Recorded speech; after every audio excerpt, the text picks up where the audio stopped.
Don't just watch in the dark. Click subscribe, like, and join now. Before we begin, tell me, where are you listening from and what time is it there? The Book That Called Me. The streets of Chicago were slick with rain, reflecting the dim orange glow of streetlights like shattered mirrors. It was 5 in the morning, and the city seemed to hold its breath under a heavy sky streaked with gray clouds. The storm had rolled in from Lake Michigan without warning, drenching everything in sight.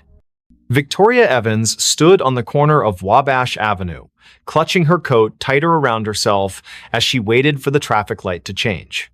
She hated mornings like this, cold, wet, and eerily quiet, but her job at the library demanded punctuality. Victoria worked at Harold Washington Library Center, a towering structure that loomed over South State Street like some ancient sentinel. The building's glass facade shimmered faintly in the pre-dawn gloom, catching the occasional flash of lightning that lit up the horizon. As she approached the entrance, her shoes squelching against the wet pavement, she noticed something odd: a single book lying face down on the steps leading up to the main doors. Its cover was dark, almost black, and water pooled around it in tiny rivulets. No one else was around. The security guard, who usually manned the early shift, hadn't arrived yet. She hesitated for a moment before picking it up. The book felt heavier than it should have been, its pages damp but not entirely soaked through. There was no title on the spine or cover, just an embossed pattern of swirling lines that seemed to shift slightly when viewed from different angles. A shiver ran down her spine, though she couldn't say why. Maybe it was the way the book felt. Alive somehow, pulsing faintly in her hands. Still, curiosity got the better of her. She tucked it under her arm and pushed open the heavy glass door. Inside, the library was silent except for the faint hum of fluorescent lights overhead. Rows upon rows of shelves stretched out into shadowy corners, their contents neatly organized, yet somehow foreboding in the dim light. Victoria made her way to the circulation desk near the center of the atrium, setting the book down carefully, as if afraid it might bite. Her fingers lingered on the cover for a second longer than necessary before she pulled them away abruptly. Something about it unsettled her deeply, though she couldn't put her finger on what exactly it was.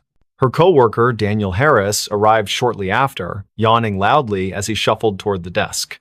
He was tall and lanky, with messy brown hair that stuck out in all directions despite his best efforts to tame it. "Morning, Vic," he muttered, glancing briefly at the book before shrugging. "What's this?" "I found it outside," Victoria replied, keeping her voice low so as not to disturb the stillness. "It doesn't have a title or anything." Daniel raised an eyebrow but didn't comment further. Instead, he reached out to touch the book, his hand hovering above it for a moment before making contact. His expression changed instantly from mild curiosity to outright alarm. "Whoa, this thing is freezing." Victoria nodded, though she hadn't thought much of the temperature earlier. Now that Daniel mentioned it, the air around the book did seem colder, almost unnaturally so. She watched as he flipped it open cautiously, revealing blank pages that looked yellowed with age despite being completely dry, or at least they appeared blank at first glance. When Daniel tilted the book slightly toward the light, faint words began to emerge, written in ink that shimmered like oil slicks. They weren't English or any language Victoria recognized, but the shapes twisted and writhed across the page as if trying to escape the confines of the paper. "This is messed up," Daniel whispered, snapping the book shut quickly. He glanced around nervously, as if expecting someone or something to appear from the shadows. "We should probably report this to management." But Victoria shook her head firmly. "Not yet. Let me look at it again." She wasn't sure why, but the book called to her in a way she couldn't explain. It wasn't just curiosity anymore, it was compulsion, a gnawing need to understand what lay within those shifting symbols. Reluctantly, Daniel handed it back to her, muttering something about coffee before disappearing into the staff lounge. Alone now, Victoria opened the book once more. This time, the sensation was stronger, the weight of unseen eyes watching her every move. The text seemed clearer too, forming jagged patterns that pulsed rhythmically, almost like a heartbeat. Without realizing it, she leaned closer, her nose nearly brushing the surface of the page. And then she heard it, a whisper, soft and insidious, threading itself into her thoughts. It wasn't audible in the traditional sense, more like a memory surfacing unbidden. The voice spoke in fragments, disjointed phrases that coalesced into meaning only when she focused hard enough. "Find me," it said. "Free me." Startled, Victoria slammed the book shut, her heart pounding wildly in her chest. Had Daniel heard it? Was she imagining things? She glanced toward the staff lounge, half expecting him to come running out, but there was no sign of him, just silence and the oppressive weight of the library closing in around her. For the rest of the day, Victoria tried to focus on her duties, shelving returned books and assisting patrons with research queries. But the presence of the mysterious volume weighed heavily on her mind. It sat on the edge of her desk, seemingly innocuous yet impossible to ignore. Every time she passed by, she swore she could feel it humming softly, vibrating with suppressed energy. By late afternoon, the temptation became unbearable. She locked herself in the staff break room, determined to decipher even a fraction of what the book contained.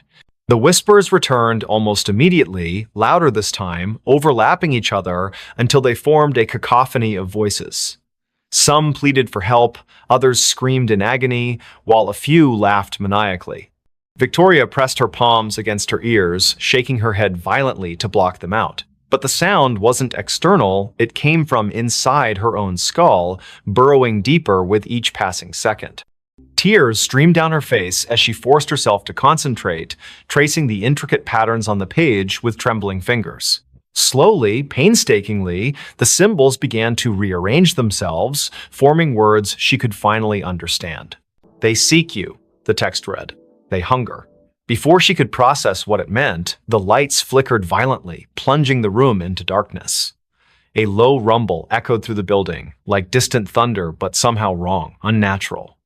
Victoria scrambled to her feet, clutching the book tightly as she fumbled for the doorknob. When she stepped back into the main hall, the atmosphere had shifted dramatically.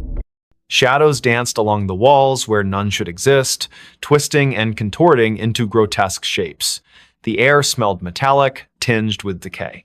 And worst of all, the silence was gone, replaced by faint scratching sounds, like claws dragging across wood. "Daniel?" she called out, her voice cracking with fear. No response. Panic rising, she moved toward the circulation desk, hoping to find some semblance of safety there.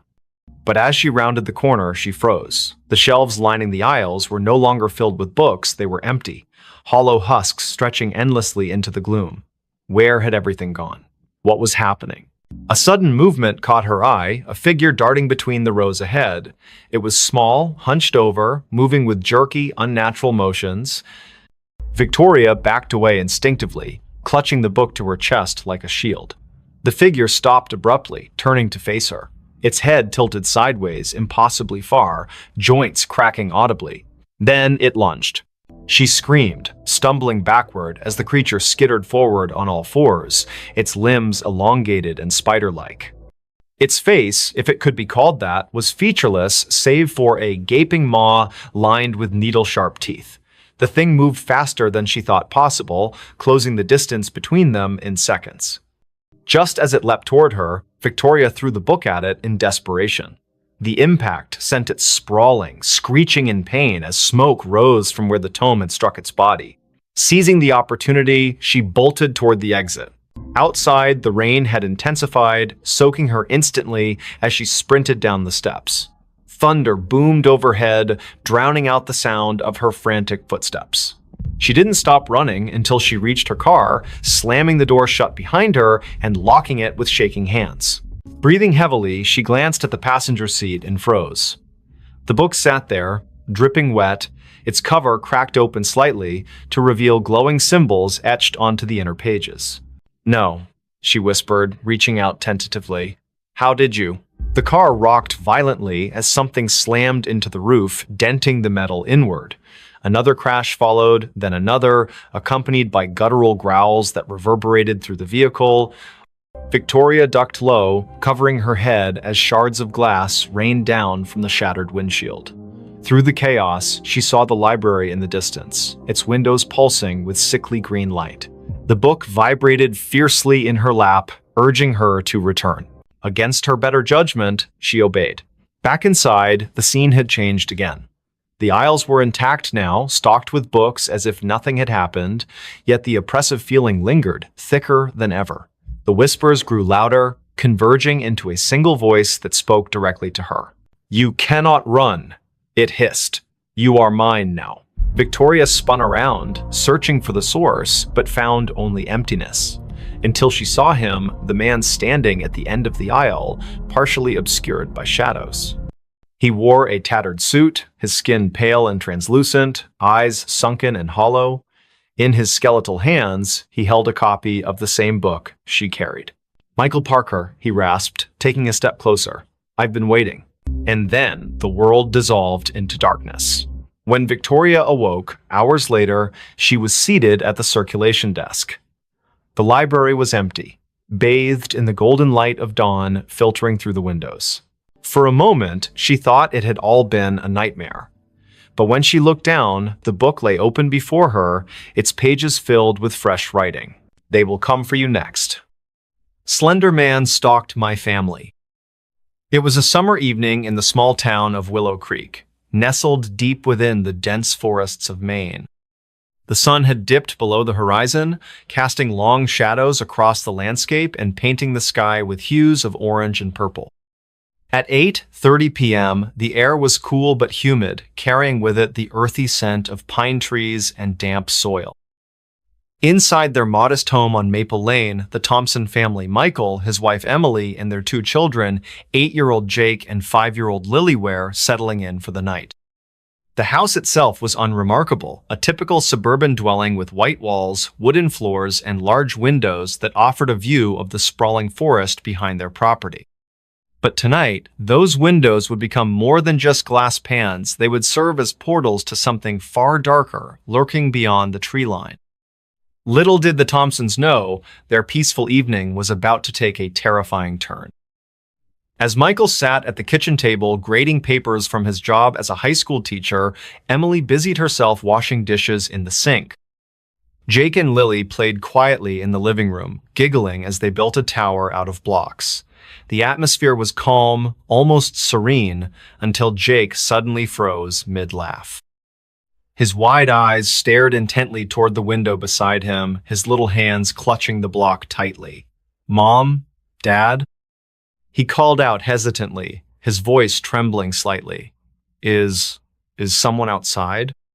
Emily turned around quickly, her heart skipping a beat as she followed her son's gaze. At first glance, nothing seemed amiss. The trees swayed gently in the breeze, and the only sounds were the chirping crickets and rustling leaves. But then, faintly etched against the fading light of dusk, stood a figure. Tall, impossibly so, with limbs that stretched unnaturally long and thin. Its face was obscured by darkness, but its presence radiated an undeniable menace. Emily gasped, dropping the dish she held, which shattered noisily on the floor. "Who's there?" Michael demanded, rushing into the living room.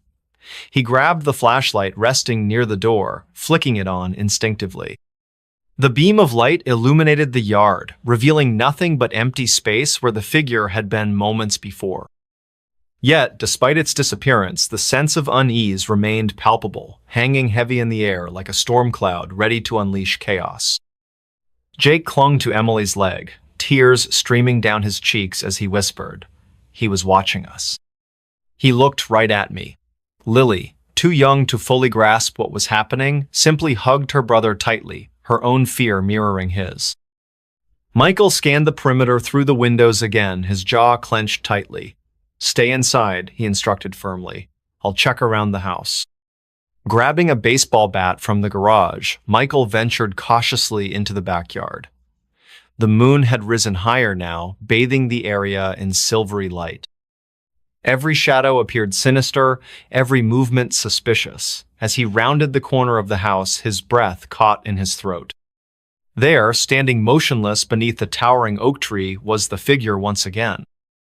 It made no sound, no gesture, just stood there, its elongated arms hanging limply at its sides, staring directly at him.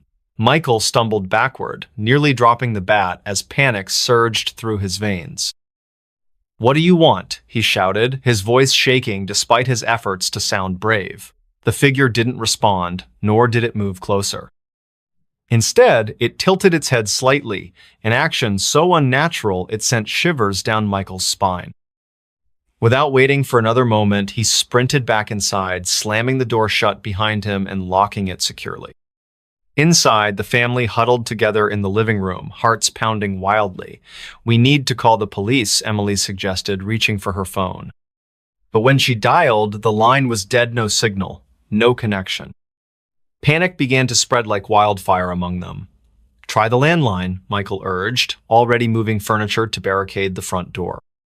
Emily did as instructed, but the result was the same haunting dial tone greeted her instead of a live operator. Hours passed, each one feeling like an eternity. The family took turns peering out the windows, searching for any sign of the mysterious figure. Occasionally, they caught glimpses of movement, always fleeting, always just enough to keep them on edge. By midnight, exhaustion started to set in, but sleep was impossible. The tension in the air was suffocating, pressing down on them with relentless intensity. Around 2:00 a.m., Lily woke up crying, claiming she saw the figure staring at her through her bedroom window. Emily rushed to comfort her, bundling her into her arms and bringing her downstairs to join the rest of the family. Together, they formed a tight circle, drawing strength from one another's presence. Michael lit candles, hoping the warm glow might provide some semblance of comfort, though deep down, none of them believed it could truly ward off whatever evil prowled outside. Just after dawn broke, casting golden rays of sunlight across the landscape, the figure finally disappeared. Whether it retreated due to the approaching day or merely chose to vanish, none of the Thompsons knew. What they did know was that their lives had changed irrevocably.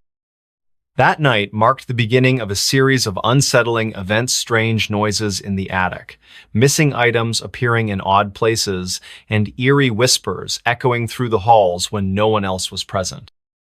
Days turned into weeks, and the phenomenon persisted. Desperate for answers, the Thompsons sought help from local authorities, paranormal investigators, and even religious leaders. Some dismissed their claims as mere imagination or stress-induced hallucinations, while others listened intently, recognizing patterns similar to cases documented throughout history involving entities known colloquially as Slender Man. Despite their skepticism, all agreed on one thing: the family needed to leave Willow Creek immediately. Reluctantly, the Thompsons packed up their belongings and moved to a new town hundreds of miles away. They hoped distance would sever the connection between them and the entity that haunted their former home. For a time, peace returned to their lives. Jake and Lily adjusted to their new surroundings, making friends and finding joy in everyday activities. Michael resumed teaching, while Emily found solace in volunteer work at a community center. But the respite was short-lived. One fateful evening, as the family gathered for dinner in their new home, Jake mentioned seeing a tall man outside his window. This time, the figure wasn't wearing a suit, it wore nothing at all, blending seamlessly with the shadows cast by the setting sun. Emily dropped her fork, her hand flying to cover her mouth as realization dawned upon her. No matter how far they ran, no matter how hard they tried to escape, the entity continued to stalk them, drawn inexorably to their family by forces neither science nor religion could explain. Years later, the Thompsons still carry the burden of that encounter. They speak sparingly about it, choosing instead to focus on building a life free from fear. Yet, every now and then, during quiet nights when the world seems most still, Michael glances nervously out the window, searching for signs of movement among the trees. And though he tells himself repeatedly that it's over, deep down, he can't help but wonder if the Slender Man is still out there watching, waiting, planning his next move. Next story. The Unsolved Case of Room 606. The Hotel Room That Never Existed. I never thought I'd be sitting here telling you this story.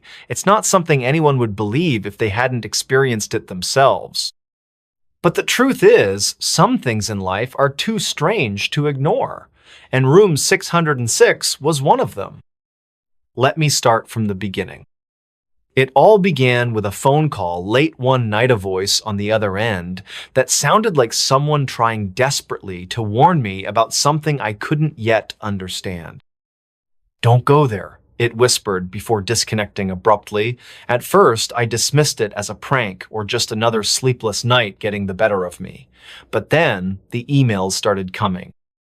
Anonymous messages filled with cryptic warnings. "Room 606 doesn't exist, but it will find you." The more I tried to ignore them, the louder they became.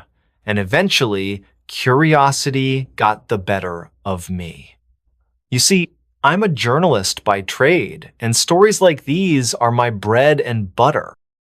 Urban legends, unsolved mysteries, they're what keep me up at night, both figuratively and literally. So when I stumbled across an article online about a hotel called the Grand Elysian, nestled deep in the heart of a small town no one had ever heard of, I knew I had to investigate further. According to local lore, the Grand Elysian wasn't just any ordinary hotel, it was infamous for its mysterious past. Guests reported hearing whispers through the walls, feeling cold spots where none should exist, and even seeing shadows moving in places they shouldn't. But what intrigued me most was the legend surrounding room 606. Some said it didn't exist at all, that it had been sealed off decades ago after a series of disappearances left investigators baffled. Others claimed it still existed, hidden away behind locked doors, waiting for those foolish enough to seek it out. And so, armed with nothing but my notebook, a flashlight, and a healthy dose of skepticism, I booked myself a room at the Grand Elysian. Little did I know how much that decision would change my life forever. When I arrived, the hotel looked every bit as eerie as the stories suggested. Its towering facade loomed over the street, its windows dark, except for a few scattered lights flickering faintly in the distance. The air smelled faintly of mildew and old wood, and the heavy oak doors creaked ominously as I pushed them open. A bell rang somewhere inside, echoing down the long corridors beyond. At the front desk sat an elderly man whose eyes seemed to pierce right through me. He introduced himself simply as Mr. Grayson, though his name tag bore no such title. His fingers trembled slightly as he handed me my keycard, and his voice carried a weight that made me feel uneasy. "You're staying in room 412, he said without looking up. "Fourth floor. Elevators around the corner." I nodded, thanking him politely, though his demeanor left me unsettled. As I turned to leave, I noticed a peculiar gap between two panels on the wall behind him. For a moment, I thought I saw a movementous shadow darting into the darkness, but when I blinked, it was gone. The elevator ride up felt longer than it should have. Each ding announcing our arrival at a new floor sent shivers down my spine. By the time I reached the fourth floor, the hallway stretched out before me like a labyrinth, its carpet worn thin and stained in places. The lighting flickered erratically, casting odd shapes against the peeling wallpaper. Somewhere in the distance, I could hear faint footsteps, though I was clearly alone. My room was exactly as described. Sparse furnishings, outdated decor, and a window offering a view of nothing but brick walls. Yet despite its unremarkable appearance, something about the space made me uncomfortable. The silence pressed heavily on my ears, and I swore I could feel eyes watching me from outside. That evening, I decided to explore the hotel further. After all, I hadn't come here just to sit in my room. Armed with my notebook, I wandered aimlessly through the corridors, taking note of their peculiarities. Hallways twisted and turned in ways that defied logic, leading me back to places I'd already been.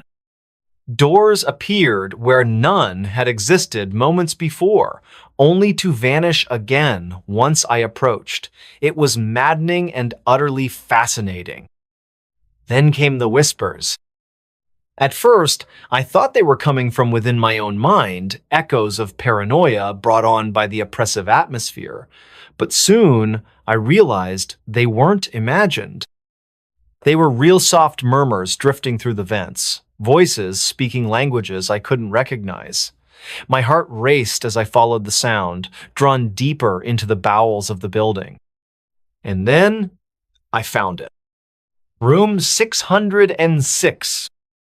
The door stood at the end of a particularly narrow corridor, its number etched into the metal frame in faded gold letters. It looked out of place among the other rooms, almost as though it didn't belong. Yet there it was, staring back at me like a silent sentinel guarding secrets best left buried. For a moment, I hesitated. Every instinct screamed at me to turn back, to walk away while I still could. But curiosity, or perhaps fate, compelled me forward. With trembling hands, I reached for the doorknob, turning it slowly. The lock clicked open with a sound that echoed unnaturally loud in the empty hall.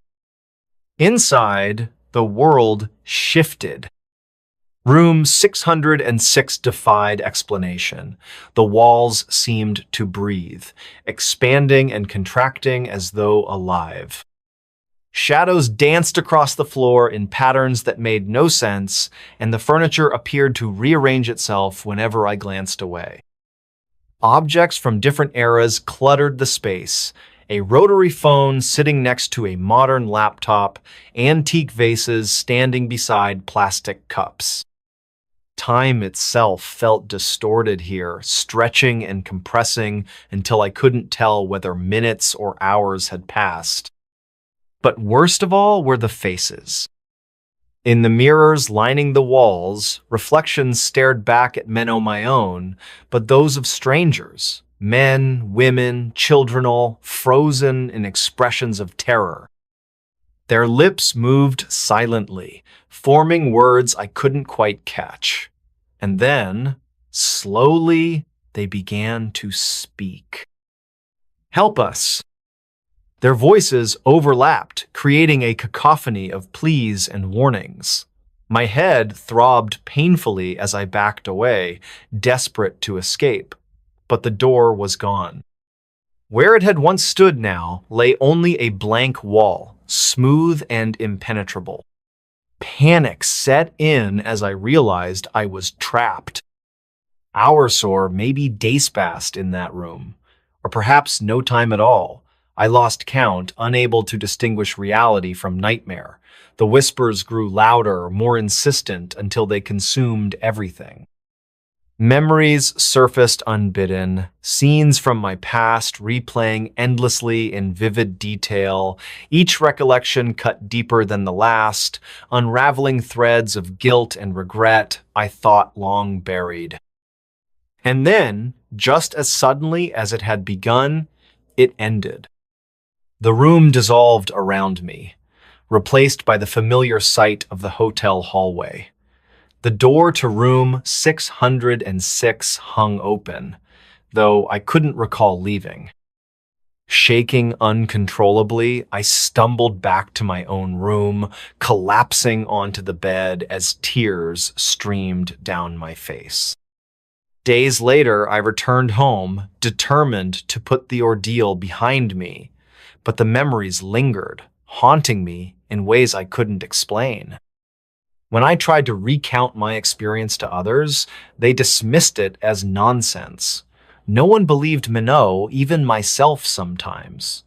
Records showed no mention of room 606. Employees denied its existence entirely.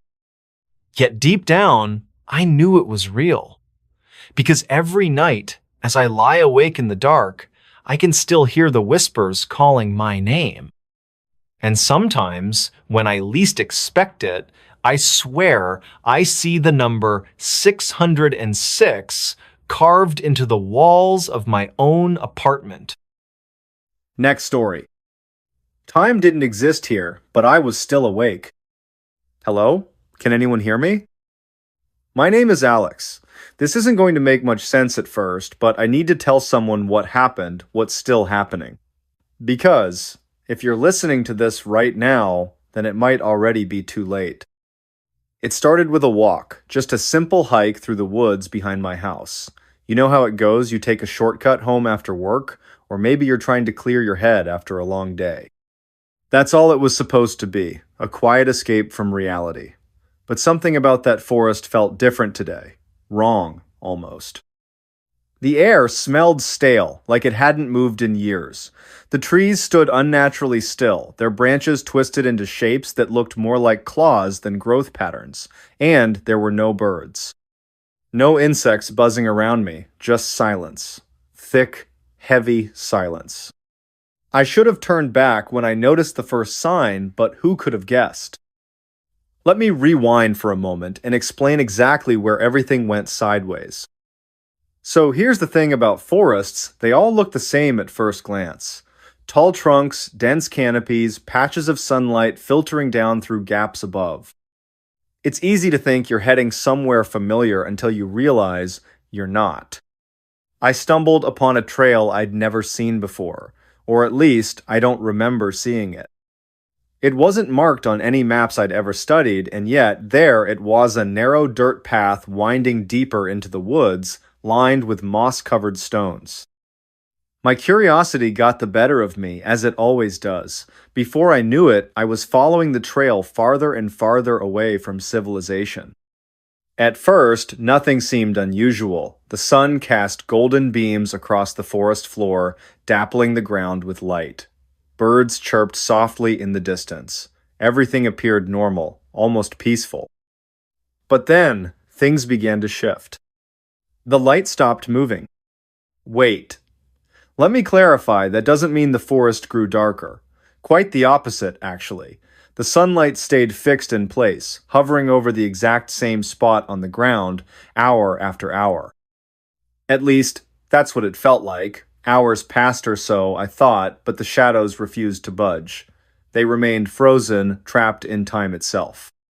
That's when I checked my phone and found out it wasn't working. No signal, no GPS, not even the clock worked properly. The screen flickered, showing random times jumping forward and backward without rhyme or reason. 1 minute it said 3:47 p.m., the next 12:02 a.m. Then it froze entirely, stuck on 6:18 p.m. 16:18. Forever. Panic bubbled up inside me, but I forced myself to stay calm. Maybe it was just interference from the trees. Maybe I needed to climb higher to get reception. So I kept walking, hoping the trail would lead somewhere recognizable. Instead, it led me straight into the heart of madness. After what felt like hours or maybe minutes, I emerged onto a clearing unlike anything I'd ever seen. It was eerily beautiful, yet utterly unnatural. In the center stood an old clock tower, its hands frozen mid-strike. Around it lay remnants of a forgotten village, crumbling houses, rusted cars, abandoned playgrounds. All of them untouched by decay as though preserved in amber. Yet no one lived here anymore, not a single soul stirred among the ruins. Only echoes lingered in the air-faint murmurs of laughter, crying children, distant conversations that faded before I could understand them, voices out of sync with reality. I called out, "Hello?" Nothing responded except my own voice bouncing off the dead walls. As I explored further, I realized the truth. Time had stopped completely in this place. Every object, every structure, every shadow remained exactly as it had been when the world outside moved on. Watches hung from wrists, their hands locked forever at odd angles. Pendulums swung endlessly within broken clocks, never completing their arcs. Even the clouds above appeared suspended mid-drift, their edges sharp and unmoving. And yet, I could move, I could breathe, I could think. How was that possible? That question haunted me as I wandered aimlessly through the ghost town. Why was I unaffected while everything else stood still? What made me special, or was I cursed? It didn't take long for the horrors to reveal themselves. At first, they were subtle, almost imperceptible, a glimpse of movement in the corner of my eye, a fleeting shadow darting between buildings. When I turned to investigate, nothing was there. Just empty streets and lifeless windows staring back at me. But then came the voices. Whispered fragments of sentences drifted toward me, overlapping and twisting into gibberish. Help. Please. You shouldn't be here. Each word sent chills down my spine, though none of them sounded human. More like echoes from another dimension, distorted beyond comprehension. Then came the figures. They weren't Pioplinot exactly. They were silhouettes etched into the fabric of reality, standing motionless in doorways, leaning against lampposts, crouching beneath staircases. Their forms shifted whenever I tried to focus on them, blurring into indistinct blobs of darkness, yet somehow I knew they were watching me. Watching and waiting. One nighter, what I assumed was night, I saw something truly terrifying. A man sat on a park bench near the fountain, his posture stiff and unnatural. His face was hidden beneath the brim of a wide hat, but his eyes gleamed with an otherworldly light. He stared straight at me, unmoving, unblinking. As I approached, he tilted his head slightly, revealing a mouth full of jagged teeth. Before I could scream, he vanished. Or maybe he didn't vanish. Maybe he simply became part of the background, blending seamlessly into the frozen tableau surrounding me. Either way, I couldn't shake the feeling that he and whatever else lurked here wasn't real. Not in the way I understood reality anyway. Days turned into weeks, or perhaps months. Without a functioning clock, it was impossible to tell. Time lost all meaning in this place. Hunger and thirst ceased to bother me. Sleep became unnecessary. My body adapted, or rather, it deteriorated. Slowly but surely, I began to lose pieces of myself. Memories faded. Faces blurred. Emotions dulled. The only constant was the creeping sensation of being watched. Always watched. Desperation drove me to try escaping over and over again. I retraced my steps along the trail that brought me here, only to find it looping back onto itself. Doors opened into brick walls. Windows showed reflections of places I'd never been. Maps crumbled to dust in my hands. Compasses spun wildly, refusing to point north. Eventually, I gave up trying to leave. There was nowhere to go, no one to save me.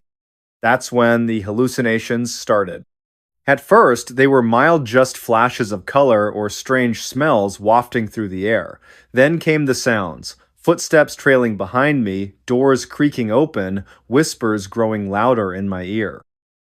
Finally, the visions arrived. People materialized out of thin air, reaching for me with clawed hands. Buildings twisted and warped, melting into grotesque caricatures of themselves. Trees sprouted faces, grinning malevolently as I passed.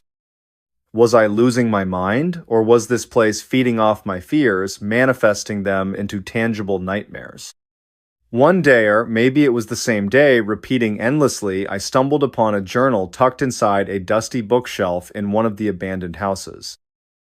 Its pages were yellowed and brittle, filled with frantic scribbles detailing experiences identical to mine. The writer described finding the forest, entering the village, realizing they were trapped. Over time, their entries grew shorter, more desperate, until finally, "It knows I'm here." Those words echoed in my mind long after I closed the journal.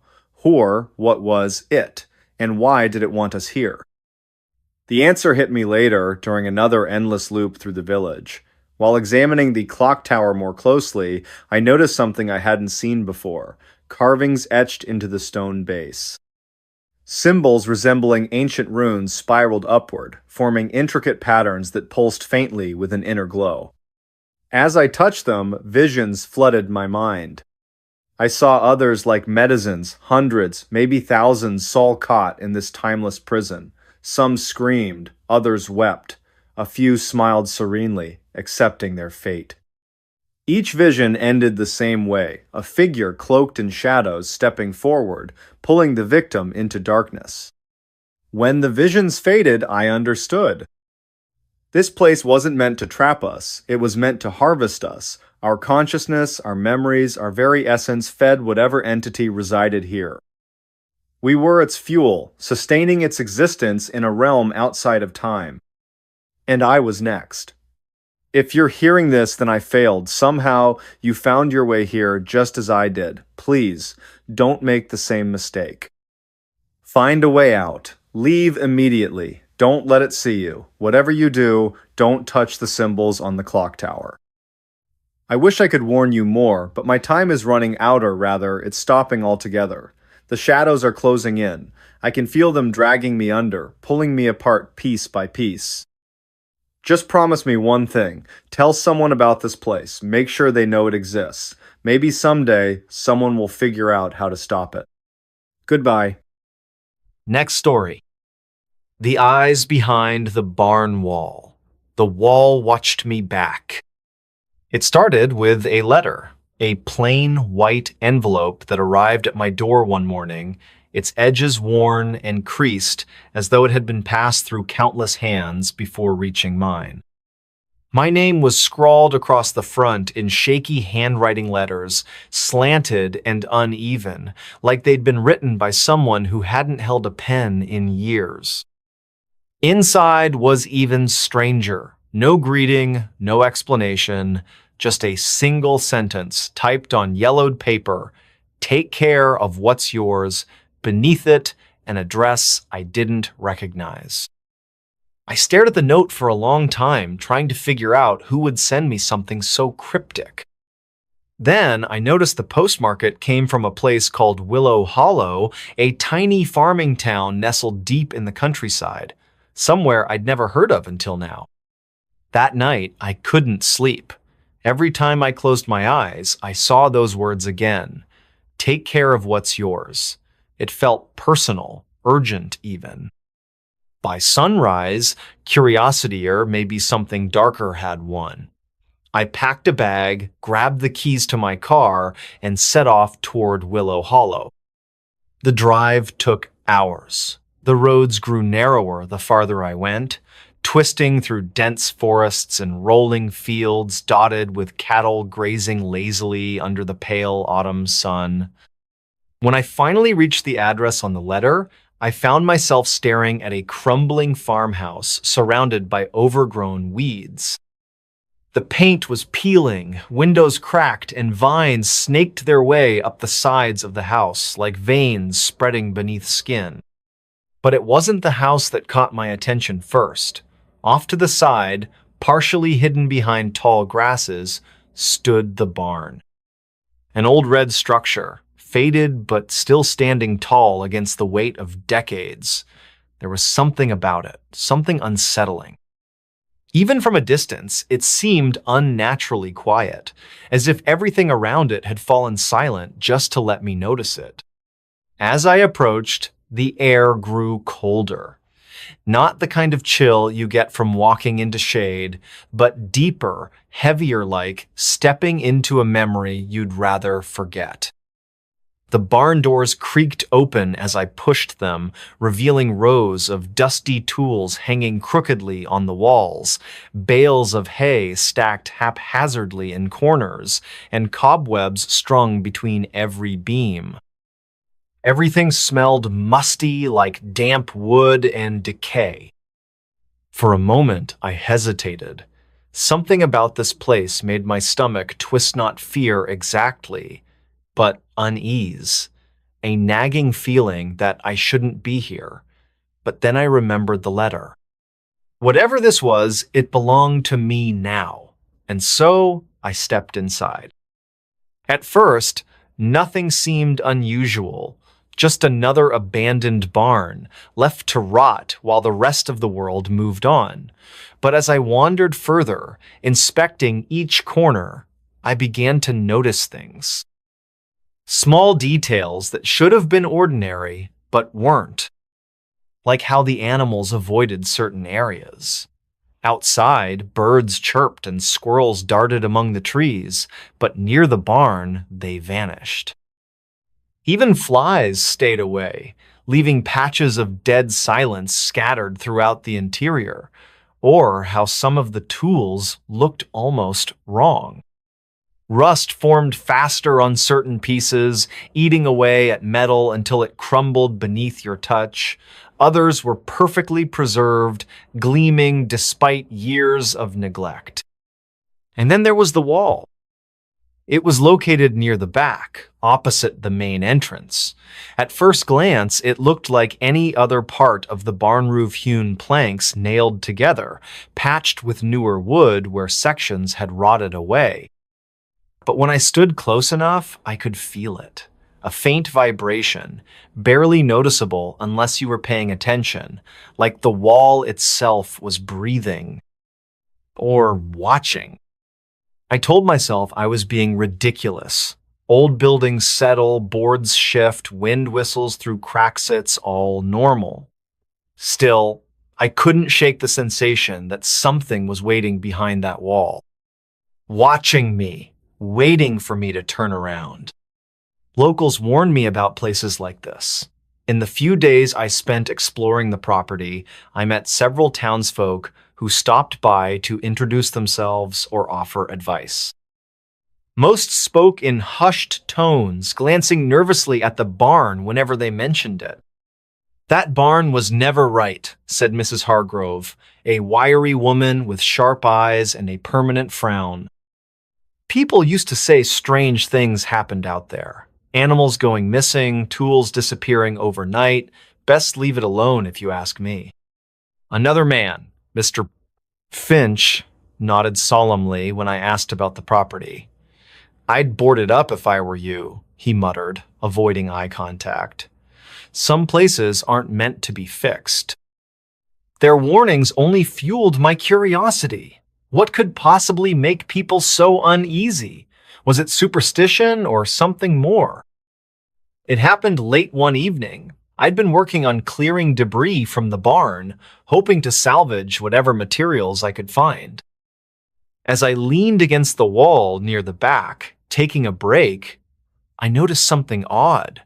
One of the planks had shifted slightly, creating a thin crack in the wood. Through it, I could see darkness of void beyond the usual shadows cast by fading light. And then I saw them. Eyes. Two of them, glowing faintly in the gloom. Too large, too dark, and completely unnatural. They stared back at me, unblinking, as if daring me to look away. For a heartbeat, I froze, unable to move or speak. Then instinct kicked in, and I stumbled backward, nearly tripping over a pile of hay. When I turned back, the eyes were gone. The plank had slid back into place, sealing the gap once more. But I knew what I'd seen, knew it down to my bones. That night, I lay awake in the farmhouse, replaying the scene over and over in my mind. Maybe it was just Tricaria reflection of moonlight, or perhaps my imagination running wild after hearing all those stories. But deep down, I knew better. Those eyes hadn't been human. They hadn't been alive. From that point on, paranoia became my constant companion. Everywhere I went, I felt watched. Shadows stretched longer than they should have, whispers echoed through empty rooms, and sometimes I swore I could hear faint scratching sounds coming from the walls themselves. Each day brought new discoveries. Drawings carved into the barn, beam-screwed depictions of eyes, faces, figures twisted into impossible shapes. Splinters embedded in my skin without explanation, appearing randomly on my arms or legs as though the wood itself had reached out to mark me. Once, I woke up to find claw-like marks etched into the floorboards of the farmhouse, leading directly to the barn door. No matter how hard I tried to ignore it, the pull remained. That wall, Those eyes. They haunted me, calling me back like a siren song luring sailors to their doom. Eventually, I gave in. Armed with a crowbar, I returned to the barn determined to uncover the truth. If something was hiding behind that wall, I needed to face it head on. With trembling hands, I pried loose the plank where I'd seen the eyes. Wood splintered and groaned as it came free, revealing a narrow opening. Nothing, just darkness. No eyes this time, no movement, no sound. Only stale air that tasted metallic, like blood. I reached inside cautiously, half expecting to feel something grab me. Instead, my fingers brushed against rough stone. Beyond the wood paneling lay another layeran inner wall constructed of jagged rocks mortared together haphazardly. Puzzled, I examined it closer. This wasn't part of the original structure. It had been added later, deliberately concealing whatever lay beyond. Determined to dig deeper, I worked tirelessly, removing plank after plank until the entire section of the wall was exposed. Layer upon layer revealed itself, each one older and more decrepit than the last. Modern wood gave way to ancient timber, which in turn led to stone, then dirt, then something else. Beneath the final layer, I uncovered a cavity filled with blackness, so absolute it seemed to swallow the light around it, and within that void, the eyes reappeared. Larger now, closer, pressing against the barrier as though testing its strength. They blinked this Timonot naturally, but deliberately, as if mocking me. A low, guttural whisper filled the air, vibrating through my chest. Words I couldn't understand, yet somehow knew their meaning. Fear, hunger, desire. Before I could retreat, the wall shuddered. Cracks spiderwebbed across the surface, widening with alarming speed. From one fissure, a hand emerged, pale and skeletal, fingers curling as if reaching for me. I stumbled back, dropping the crowbar as terror gripped my throat. The hand disappeared as quickly as it had come, retreating into the darkness. But the eyes remained, glaring at me with an intensity that burned like fire. They didn't blink anymore, didn't need to. After that night, everything changed. Sleep eluded me, replaced by fragmented dreams of endless walls stretching into infinity. In them, I stood frozen as the eyes multiplied, growing larger and closer until they consumed everything. When I woke, I often found myself standing outside the barn, staring blankly at the wall as though drawn there against my will. Obsession consumed me.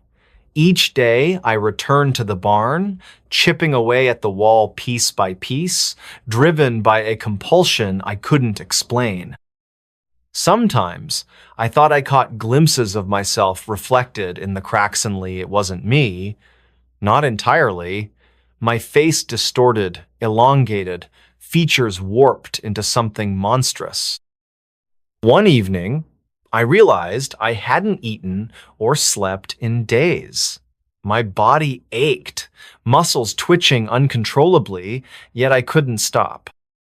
The wall demanded my attention, its presence overwhelming every thought, every action, and those eyes, they followed me everywhere now, even when I wasn't near the barn. Blinking, shifting, always watching. Finally, I broke through. The last plank fell away, revealing a space devoid of anything familiar. No stone, no dirt, no wood, just blackness, pulsating and alive. The eyes swarmed toward me, filling the void like stars in a midnight sky. Whispers surged louder, drowning out rational thought, pulling me forward step by step. I don't remember much after that, only fragments. the sensation of falling, weightless and infinite, voices speaking in tongues I couldn't comprehend, light erupting from the darkness, blinding and eternal. When I came to, I was lying in the barn, surrounded by shattered wood and rubble. My hands were raw, bleeding, nails torn to shreds. Across from me, the wall stood intact once more, seamless and unbroken as if nothing had ever happened. But something had. Because when I stood and turned to leave, I caught a glimpse of my reflection in the cracked window pane. And the eyes staring back weren't mine. They never had been. The room behind the wall. Rain poured relentlessly over Anchorage as Daniel Harris drove through the deserted streets of the city just before dawn. The windshield wipers struggled to keep up with the deluge, while his headlights barely pierced the darkness, reflecting off the slick asphalt where puddles grew larger by the minute. He had moved to Alaska 3 months ago, seeking a fresh start after his divorce, finding solace in the isolation and cold weather that matched his mood. His new job at the local library kept him busy during the day, but the nights were long and lonely in his rented apartment on the outskirts of town. Daniel gripped the steering wheel tighter as he turned onto his street, noticing something unusual about his building. The third-floor window of his apartment was illuminated, though he distinctly remembered turning off all the lights before leaving for his early morning drive. A chill ran down his spine that had nothing to do with the Alaskan spring air seeping through the car's vents. He parked and sat for a moment, watching the rain streak down his windshield while debating whether to call the police or investigate himself.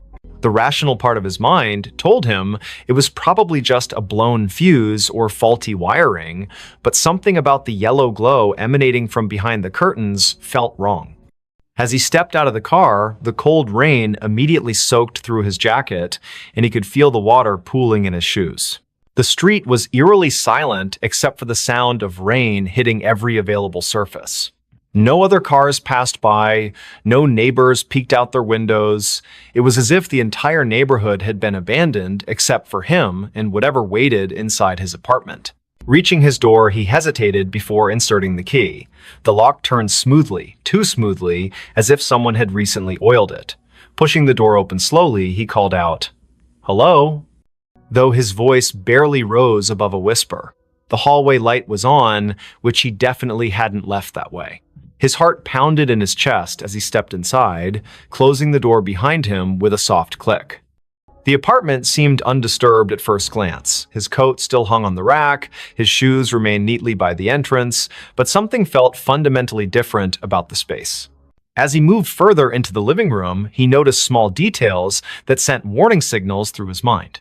The books on his coffee table were slightly askew, not dramatically so, but enough to suggest they'd been handled recently. His laptop, which he always closed when leaving, was open and displaying the screensaver. More disturbingly, there was a faint smell in the air, something metallic and organic that made his stomach churn. It wasn't quite blood, but it carried the same primal warning that danger had been here, lingered, and might return at any moment. The bedroom door was ajar, and against his better judgment, Daniel pushed it open wider. Everything appeared normal until he noticed the closet door was slightly open, revealing a shadowy gap between the wall and the frame. He never left that door open, not since moving in. As he approached, he heard a soft creak from somewhere deep within the walls, like wood settling but with an unnatural rhythm. The sound repeated itself, growing louder and more insistent, then stopped abruptly. His breath caught in his throat as he realized the noise wasn't coming from the building's old structure, but rather from behind the wall itself. The next morning, Victoria Evans arrived at Daniel's apartment complex for their scheduled meeting. They had connected through a local support group for newcomers to Anchorage, bonding over their shared experiences of adjusting to life in Alaska. She stood outside his door, knocking repeatedly while checking her watch. The rain had lessened to a drizzle, but dark clouds still pressed heavily against the sky. When there was no answer after several minutes, she tried the door handle and found it unlocked. Inside, the apartment was deathly quiet, with an oppressive atmosphere that made her skin crawl despite the warmth of the heating system. Victoria called out Daniel's name as she entered, immediately noticing the same subtle signs of disturbance he had observed earlier. On the kitchen counter, she spotted his phone charger still plugged in, its cord coiled neatly, evidence that he hadn't planned to be gone long. In the living room, the books on the coffee table caught her attention. She recognized some of the titles. They were ones Daniel had mentioned reading recently, but now they seemed arranged in a pattern that suggested deliberate placement rather than casual browsing. Her unease grew as she noticed scuff marks on the carpet leading toward the bedroom. In the bedroom, Victoria's trained eye, honed from years working as a social worker, detected details others might miss. The closet door was indeed open, but what drew her attention was the baseboard along the far wall. There were fresh scratches marring the paint, and when she knelt to examine them closer, she discovered tiny fragments of plaster embedded in the carpet. Standing up, she pressed her palm against the wall and felt it give slightly, accompanied by a soft crunching sound. Her heart raced as she realized this section of the wall was thinner than it should be, as if something lay hidden behind it. Michael Parker, the building's maintenance supervisor, arrived shortly after Victoria's call. A grizzled man in his late 50s with decades of experience in construction and property management, he listened intently as she explained her findings. His expression grew increasingly grave as he examined the wall, running his fingers along the edges of the baseboard. Without saying a word, he fetched tools from his maintenance cart and began carefully removing sections of the wall paneling. The drywall came away easily, almost too easily, revealing a narrow cavity behind. What they discovered in the hidden space defied immediate comprehension. Packed tightly within the cavity were dozens of small objects wrapped in yellowed newspaper, each bundle tied with twine. The air that escaped as Michael opened the first package carried the same metallic smell Victoria had detected earlier. Inside was a collection of personal items, a child's necklace, a set of house keys, a driver's license belonging to someone named Sarah Mitchell. Each successive package contained similar artifacts, all meticulously preserved, but clearly taken from different individuals over many years. The realization hit them simultaneously. They had uncovered evidence of something far more sinister than either had imagined possible. The discovery triggered a chain reaction of events that consumed the lives of everyone involved.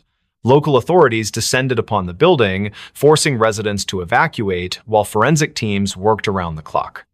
Victoria found herself unable to leave, drawn back daily to witness the investigation unfold. She learned that the building had been constructed in the 1920s and had changed hands numerous times throughout its history. Previous tenants had reported strange occurrences, sounds behind walls, unexplained shadows, sudden temperature drops, but these complaints had always been dismissed as typical of older buildings. What no one had suspected was that someone had been using the building's hidden spaces as a repository for stolen memories. As detectives cataloged the items, patterns emerged that chilled even the most seasoned investigators.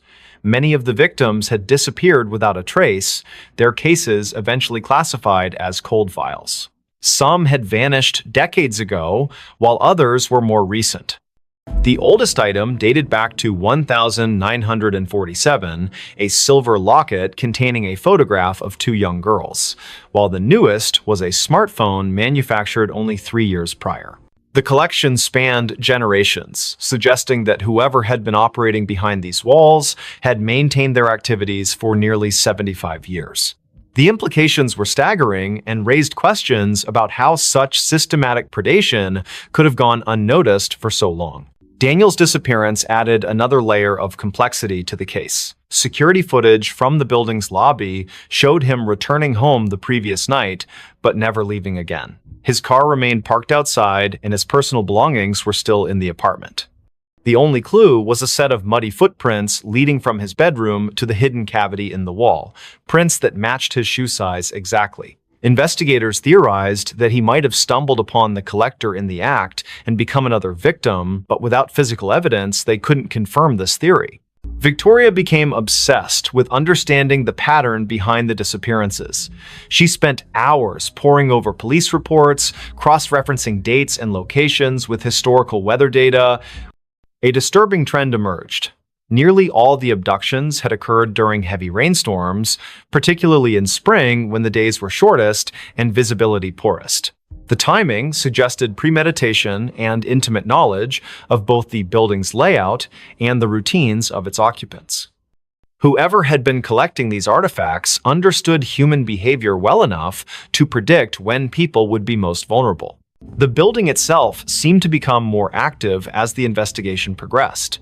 Residents who had lived there for years reported hearing strange noises at night, thumps and scrapes that echoed through the walls. The heating system developed inexplicable malfunctions, causing rooms to alternate between freezing and sweltering temperatures. Maintenance workers refused to enter certain areas alone, claiming they felt watched even when no one else was present. Most disturbingly, several people reported seeing fleeting shadows move across walls where no source of light could account for them. Forensic examination of the hidden cavity revealed additional horrors. Deep gouges marred the wooden framework, and analysis showed traces of human tissue embedded in the splinters. Blood spatter patterns suggested violent struggles had taken place within the confined space, though the lack of bodies complicated efforts to reconstruct specific events. The collector had apparently used the cavity as both storage and execution chamber, creating a macabre shrine to their crimes. Experts noted that the care taken in preserving each artifact spoke to a deep psychological pathology, possibly rooted in trauma or obsession. Detectives identified a potential suspect through painstaking research into the building's ownership history. A man named Edgar Thompson had purchased the property in 1946 and managed it until his death in 1982. Records showed he had lived in the very apartment where Daniel had resided, and multiple former tenants recalled rumors about strange noises emanating from his unit. However, Thompson's involvement raised more questions than answers, given that items continued to appear in the cavity long after his passing. This suggested either complicity from subsequent owners or that someone else had taken up his dark legacy. Victoria's investigation took a personal turn when she discovered her own grandmother's name among the list of missing persons. Margaret Evans had vanished in 1963 while visiting Anchorage, leaving behind only a hotel receipt and unanswered questions. The revelation shook Victoria to her core, transforming her professional interest into something far more visceral. She found herself spending nights in the vacant building, sitting in the empty apartment, and listening to the walls breathe with secrets that refused to remain buried. Spring gave way to summer, but the rain continued to fall in Anchorage, as if nature itself mourned the atrocities uncovered in the old building. The investigation expanded beyond municipal boundaries as connections emerged between missing persons cases across Alaska. Detectives identified a network of similar hidden spaces in other buildings throughout the state, each containing its own collection of stolen lives. The scale of the operation suggested coordination among multiple individuals, raising the possibility that what had begun as one man's obsession had evolved into something far more organized and dangerous. One night, while Victoria sat alone in the apartment, she heard a sound that froze her blood. From behind the newly repaired wall came the unmistakable creak of footsteps, slow and deliberate. She grabbed her phone to call for help, but found no signal in the suddenly dead zone of the building. The footsteps grew closer, accompanied by the soft rustle of fabric brushing against wood. Then came a voice, barely audible but unmistakably human, whispering words that made her skin crawl. "You shouldn't have looked. You shouldn't have seen." The voice sounded ancient, yet familiar, carrying echoes of countless voices absorbed over decades. The police response team arrived 20 minutes later, bursting into the apartment with weapons drawn. They found Victoria unconscious on the floor, her phone shattered beside her. Paramedics determined she had suffered a severe panic attack but would recover. Yet when they examined the wall where she claimed to have heard the voice, they discovered something that defied explanation. Fresh scratches marred the newly installed drywall, forming words that spelled out a single chilling message: "Not done yet." The marks were too high for anyone to reach without assistance, and security cameras showed no one entering or leaving the apartment during the crucial time period. As weeks turned into months, the case remained unsolved despite mounting evidence. The building was eventually condemned, deemed structurally unsafe due to unforeseen damage discovered during renovations. Residents scattered to different parts of the city, but many reported feeling eyes upon them in their new homes, especially during rainstorms. Victoria returned to her work as a social worker, but found herself constantly looking over her shoulder, certain that whatever had operated in those walls continued to watch from the shadows. The last anyone saw of Daniel Harris was captured by a traffic camera 2 blocks from his apartment on the night he disappeared. The footage showed him walking briskly through the rain, occasionally glancing over his shoulder as if pursued. His image blurred momentarily, then reappeared moving in the opposite direction, though no one else appeared in frame. When enhanced, the video revealed something impossible. His reflection in a storefront window showed him reaching toward the camera with an expression of pure terror, though his physical form continued walking away. The file remains archived, awaiting technological advances that might explain the anomaly. Today, the building stands empty on the outskirts of Anchorage, its windows boarded up and its doors sealed with official notices. During heavy rains, passers-by claim to hear faint whispers emanating from within, voices overlapping in desperate pleas for help. Local authorities maintain regular patrols of the area, though officers assigned to these duties often request transfers after short periods. The case files remain open, gathering dust in secure archives while waiting for new leads that may never come. And somewhere, in the spaces between walls and beneath floorboards, the collection continues to grow. Mothman warned us before disaster. It was a crisp autumn evening in Point Pleasant, West Virginia, where the air carried a chill that hinted at the approaching winter. The clock read 7:45 p.m., and the sky above was painted with hues of orange and purple as the sun dipped below the horizon. In the small town nestled along the Ohio River, life moved at a leisurely pace, but tonight would be different for the Carter family: Michael, his wife Emily, and their teenage son Jake.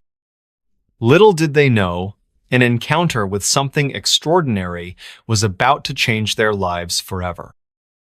The Carter family had gathered in their living room after dinner, settling in for a quiet evening together.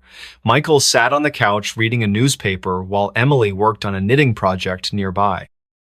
Jake, engrossed in a video game, occasionally paused to comment on the news stories his father shared aloud. The atmosphere was calm, almost serene, until a sudden gust of wind rattled the windows, startling them all. "What was that?" Emily asked, glancing toward the window. She rose from her seat and approached it cautiously, peering outside into the gathering darkness. Beyond the yard stretched a dense forest, its towering trees swaying gently in the breeze. At first glance, nothing seemed amiss. But then, out of the corner of her eye, she caught a flash of something large and winged soaring silently through the trees. Her breath hitched and she turned back to her family, her voice trembling slightly. "Did you see that?" Michael set down his newspaper, curiosity piqued. He joined Emily at the window, squinting into the distance. For a moment, there was nothing but the rustling leaves and chirping crickets. Then, without warning, the creature reappeared, a massive figure with wings spanning at least 10 feet, its glowing red eyes piercing through the shadows like twin beacons. It hovered briefly before disappearing into the depths of the forest, leaving behind an unsettling silence. Jake dropped his controller, rushing over to join his parents at the window. "What was that thing?" he whispered, his voice filled with awe and fear. Michael shook his head, unable to offer an explanation. None of them had ever seen anything like it before. As they stood there, trying to process what they'd witnessed, a strange sensation settled over them, a feeling of being watched, as though unseen eyes lingered just beyond the tree line. Later that night, as the family prepared for bed, the memory of the winged creature continued to haunt them. Unable to shake the unease, Michael decided to do some research. He retrieved an old encyclopedia from the bookshelf and flipped through the pages, searching for any mention of similar sightings. To his surprise, he discovered references to a legendary entity known as the Mothman, mysterious creature said to have appeared in Point Pleasant during the late 1960s, coinciding with a series of bizarre events culminating in a tragic disaster. The parallels between those accounts and their own experience were uncanny. The next morning, the Carters discussed their findings over breakfast.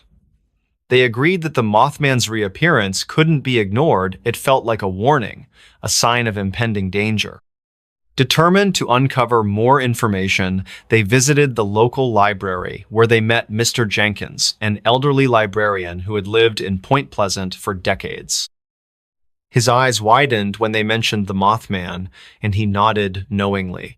"Ah, yes," he said solemnly. Many people dismissed it as mere folklore back then, but those who paid attention knew better. The Mothman always appears before tragedy strikes. His words sent shivers down their spines, but they pressed him for details. Mr.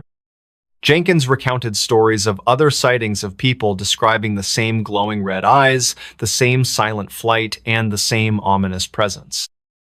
He also spoke of the Silver Bridge collapse in 1967, which claimed the lives of 46 people, occurring shortly after the last reported sighting of the Mothman. The connection was undeniable, and the Carters left the library with a heavy sense of foreboding. Over the following days, strange occurrences began to unfold around Point Pleasant. Power outages plagued the town, leaving entire neighborhoods plunged into darkness. Strange noises echoed through the woods at night-low growls and haunting whispers that sent chills down the spines of anyone who heard them. Farmers reported livestock behaving erratically, refusing to enter certain areas near the riverbank. And then came the dreams, vivid nightmares plaguing each member of the Carter family, filled with images of collapsing structures and desperate screams. One evening, as the family sat together in the dim glow of candlelight due to another power outage, they heard a deafening screech that reverberated through the air, followed by the sound of flapping wings overhead. They rushed to the window, hearts pounding wildly, and saw the Mothman once again, this time perched atop a nearby telephone pole. Its red eyes locked onto theirs, staring intently as if delivering a final message. Without speaking, they understood the gravity of the situation. That night, the Carters made a decision. Packing only essentials, they left Point Pleasant, seeking refuge in a neighboring town. Days later, news broke of a catastrophic event. A major bridge connecting Point Pleasant to Ohio had collapsed under mysterious circumstances, mirroring the tragedy of decades past. Scores of people lost their lives, and the town was left reeling in shock and grief. Though grateful for their escape, the Carters couldn't help but wonder about the Mothman's true nature. Was it a harbinger of doom, or a guardian trying to warn humanity of dangers yet unseen? Whatever the case, one thing was certain: their lives had been forever altered by the encounter. Even now, years later, whenever they hear the distant cry of birds or catch glimpses of shadows moving in the twilight, they pause and remember the glowing red eyes that saved them from disaster. In the end, the Carters learned to live with the knowledge that some mysteries are best left unanswered. Yet, deep down, they remain convinced that the Mothman is still out there watching, waiting, ready to deliver its warnings to those willing to listen. Next story. Where did the Willow Creek campers go? Tents found. No bodies. The forest was quiet when I arrived. Too quiet. The kind of silence that makes your skin crawl, like it's waiting for something to happen or someone to notice you're there. My name is Eleanor Carter, and I'm not a professional investigator. I don't wear trench coats or carry magnifying glasses, but I do have an insatiable curiosity about things most people would rather forget. And this case, this disappearance, had been gnawing at me since the day I first heard about it.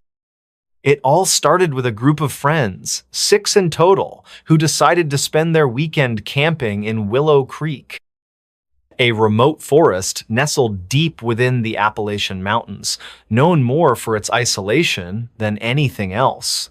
It wasn't exactly a tourist hotspot, but it did attract adventurers looking for solitude. Or so they thought. Days after they vanished without a trace, rangers discovered their campsite intact, tents still standing, fireside embers glowing faintly as if someone had just walked away. There were no signs of struggle, no blood, no bodies, just eerie emptiness stretching out before us like an unsolvable puzzle. I joined the investigation not because I wanted answers, but because I needed them. For weeks, I pieced together fragments of information from locals, park rangers, and even some of the missing campers' families. What I uncovered chilled me to my core and left me questioning whether anyone should ever set foot in Willow Creek again. Willow Creek has always been shrouded in mystery. Even before the disappearances, stories whispered through the towns surrounding the forest spoke of strange lights flickering between the trees, voices calling names that weren't yours, and shadows moving where none should be. Some claimed it was cursed, others believed it housed spirits bound to the land by ancient rituals long forgotten. Whatever the truth, one thing was certain: Willow Creek didn't take kindly to visitors. The group of campers consisted of 4 men and 2 women, all in their late 20s. They were experienced outdoorsmen, well-prepared, and equipped with modern technology designed to keep them safe. Their plan was simple: hike into the heart of the forest, pitch their tents near a small clearing, and enjoy the tranquility of nature. Or so they thought. On the morning of their departure, a local ranger named Harold warned them against venturing too far into the woods. "You hear those stories," he said, pointing toward the dense canopy overhead. "People go in, but sometimes they don't come back." The campers laughed it off, dismissing his caution as folklore meant to scare tourists. Little did they know how right Harold would turn out to be. 5 days later, panic erupted when neither phone calls nor text messages reached the group. Concerned family members contacted the authorities, sparking a full-scale search operation. That's when the rangers found the campsiter, what remained of it. When I arrived at the scene, the air hung heavy with unease. Rangers had already cordoned off the area, marking boundaries with fluorescent tape that seemed almost garish against the somber backdrop of towering pines. As I stepped closer, the details began to sink in. 3 tents arranged neatly in a semicircle, a fire pit surrounded by charred logs, and supplies scattered haphazardly around the perimeter. Everything appeared untouched, as though time itself had frozen in place. But where were the campers? Why had they abandoned everything behind? No signs of struggle, Detective Markson muttered under his breath, crouching beside the remnants of the fire. His voice carried a note of frustration mixed with disbelief. No footprints leading away from the site.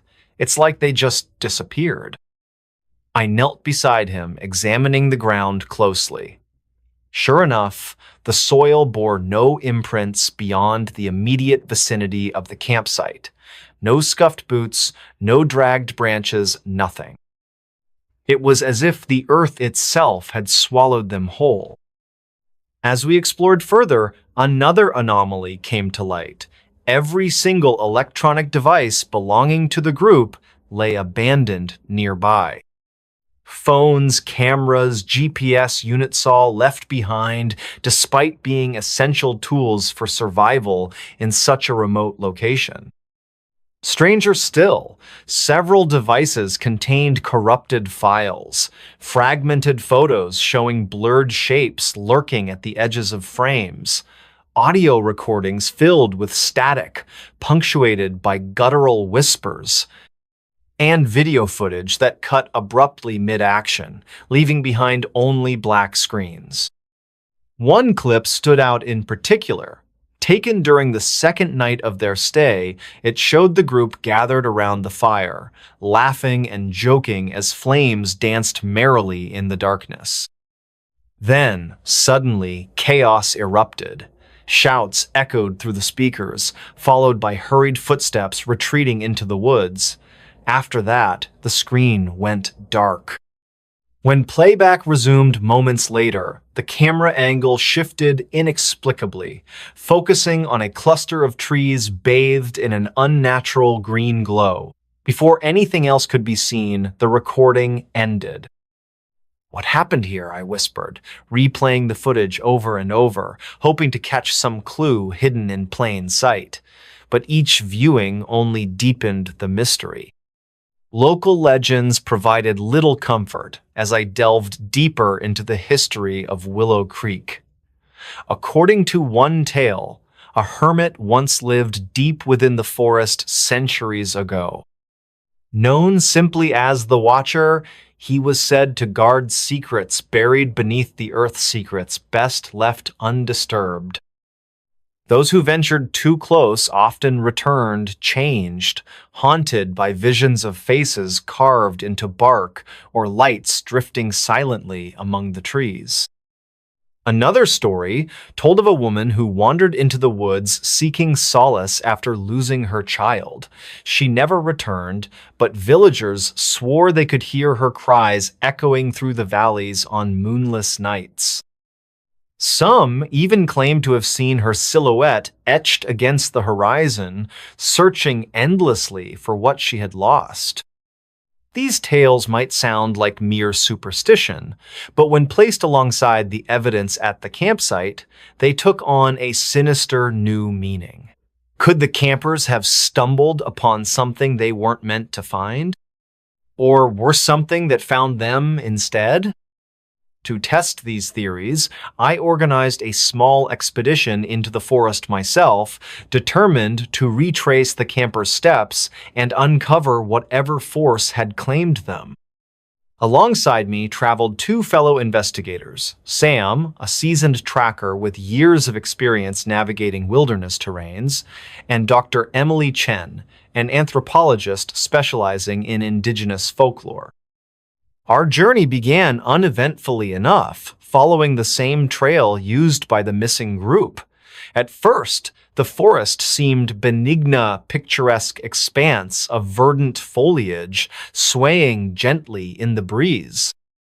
But as hours passed and twilight descended, the atmosphere shifted subtly yet unmistakably. The chirping of crickets grew louder, almost deafening, while the rustling of leaves became rhythmic, mimicking footsteps trailing behind us. "It's just the wind," Sam insisted, though his hand hovered near the knife strapped to his belt. Still, doubt crept into our minds, fueled by subtle inconsistencies in the landscape. Certain paths seemed deliberately obscured, as though nature itself conspired to mislead travelers. And then there were the symbol-scriptic carvings gouged into tree trunks along the way. Swirling patterns resembling eyes stared back at us, their origins unknown, but their intent clear. We were being watched. By the third night, exhaustion weighed heavily upon us. We pitched camp in a secluded glade, lighting a modest fire to ward off the encroaching chill. Conversation dwindled quickly, replaced by uneasy silences punctuated by distant howls reverberating through the shadows. None of us dared sleep deeply, fearing what might awaken while we rested. Around midnight, Emily gasped sharply, jerking awake with wide, terrified eyes. "Did you hear that?" she demanded, clutching her flashlight tightly. "Hear what?" I strained my ears, catching faint murmurs carried on the wind. Words spoken in a language I couldn't identify, yet hauntingly familiar. My heart pounded as realization dawned I'd heard those syllables before, embedded within the corrupted audio files recovered from the camper's devices. Sam grabbed his rifle instinctively, scanning the darkness for movement. "Stay calm," he urged, though his voice trembled slightly. "It's probably animals." But we both knew better. Animals didn't whisper. Animals didn't call names. Hours later, just as dawn broke over the treetops, we stumbled upon a shocking discovery. One of the missing campers, stumbling blindly through the underbrush, muttering incoherently. His clothes were torn, his face gaunt and pale, as though he hadn't eaten in days. Yet his presence raised more questions than answers. How had he survived when the others hadn't? And why did he refuse to meet our gazes, staring fixedly past us as though seeing ghosts? "Where are the others?" I pressed, kneeling beside him. He flinched violently, recoiling as though burned. "They're gone," he rasped, clutching his head. "All of them, gone." Before he could elaborate, a low growl rippled through the forest, sending shivers down my spine. Turning slowly, I glimpsed movement beyond the tree-lined shapes shifting inhumanly, their forms indistinct yet menacing. And then, silence. That was the last time I saw Sam or Emily. One moment they were standing beside me, weapons drawn and ready to fight. The next, they were gone, swallowed whole by the shadows. I called out frantically, receiving only echoes in response. Panic clawed at my chest, urging me to flee-bit, which direction led to safety. Clutching my flashlight like a lifeline, I pressed onward, driven by desperation and dread. Hours or perhaps minutes passed in limbo until I reached a clearing bathed in an otherworldly luminescence. At its center stood a massive oak tree, its trunk adorned with carvings identical to those we'd encountered earlier. Beneath it lay a collection of objects, photographs, journals, personal belongings, all belonging to previous victims of Willow Creek. Among them, I spotted something chilling, a photograph taken mere seconds ago depicting me standing alone in the clearing, except I hadn't taken it. The phone responsible lay discarded nearby, its screen cracked and lifeless. A cold breeze swept through the clearing, carrying with it the scent of decay.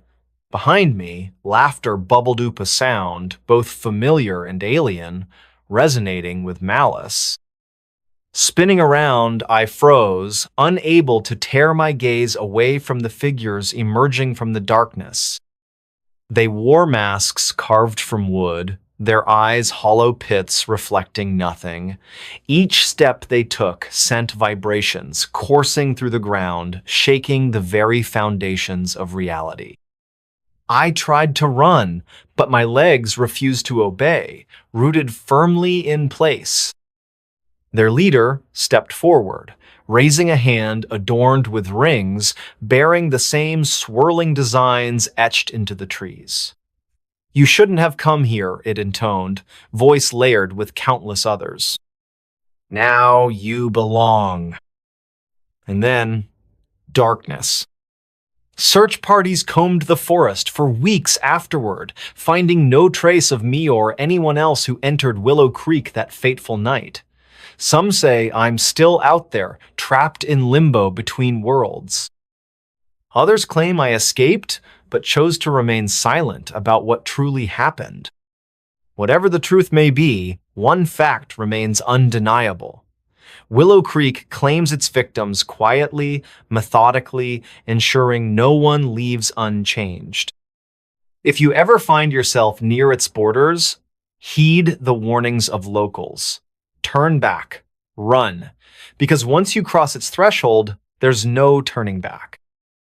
And if you hear whispers in the dark, remember this. They're not asking for help. They're inviting you home. Next story. Creepy factory ghosts encounter during night shift. Factory ghosts in the dark. I used to think that night shifts were boring. Lonely? Sure. Quiet? Definitely. But boring.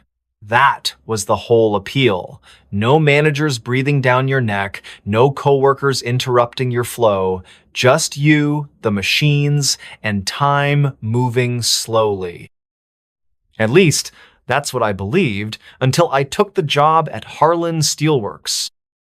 The factory was built back in the 1940s and had barely been updated since. The entire building groaned like an old man every time the wind hit the walls. Flickering lights, rusted metal, faded safety posters from decades past, everything reeked of age and something else I couldn't place at first. I was hired through a temp agency. They needed someone to cover the overnight shift after one of the workers abruptly quit. No details were given, just he left mid-shift and didn't come back. I should have seen that as a red flag. But I needed the money, and the guy on the phone said it was easy work. Just monitor the furnace temperatures. Make sure the conveyors don't jam. Log activity in the binder near the main control panel. That's it. No heavy lifting, no tools, no one to talk to. Easy. My first night started at 10:00 p.m. The factory was about 30 minutes outside town, surrounded by nothing but cornfields and mist. I remember how quiet it was when I pulled into the lot. No other cars. Just mine and the long, low building stretching into the dark like a sleeping beast. I had to buzz myself in. No guard, no receptionist, just a keypad and a red button. Inside, the air was thick with dust and oil. The only light came from a few flickering overheads. The silence was so complete, I could hear the hum of the fluorescents like they were whispering directly in my ears. I found the control panel and checked the binder. The previous shift had signed out at 9:55. No notes, no warnings, just initials, KL. That name would come back to me later, in the worst way. The first 2 hours were uneventful. I made my rounds, logged temps, stretched my legs. The machines weren't running maintenance, apparently so it was just me and the silence. Around midnight, things started to feel wrong. It began with a loud clang from the far end of the conveyor line. I froze. It wasn't the wind. It wasn't a creaky pipe. It was deliberate, like someone had kicked a metal drum. I called out, "Hello? Anyone there?" No response. I grabbed the flashlight hanging by the panel and walked toward the noise. The beam cut through the dark like a knife. I passed rows of dormant machinery, their surfaces slick with oil and grime. Everything looked undisturbed. But then, at the end of the corridor, just past the hydraulic press, I saw movement, a figure darting between machines. I nearly dropped the flashlight. "Hey!" I shouted, trying to sound firm. "You're not supposed to be here!" Still nothing. I picked up my pace, turned the corner. No one.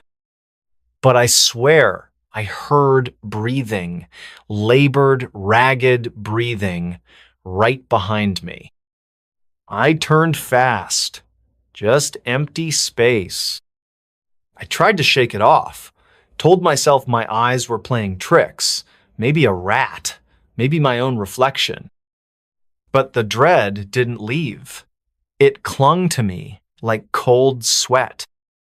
I returned to the control panel and tried to refocus. Logged another temperature check. But when I glanced at the binder, something had changed. Under the last log entry, someone had written, You shouldn't be here. I stared at the words, my mouth suddenly dry. I hadn't written that. I was alone. I tore the page out and shoved it in my pocket, told myself maybe it had been there the whole time, and I just hadn't noticed. But I didn't believe it. Around 2:00 a.m., the intercom crackled to life. A garbled voice said, "Help, down here." My stomach turned. There wasn't supposed to be anyone else in the building. I grabbed the flashlight again, hands shaking. "Who is this?" I asked. "Where are you?" Static. Then again, "Trapped, please."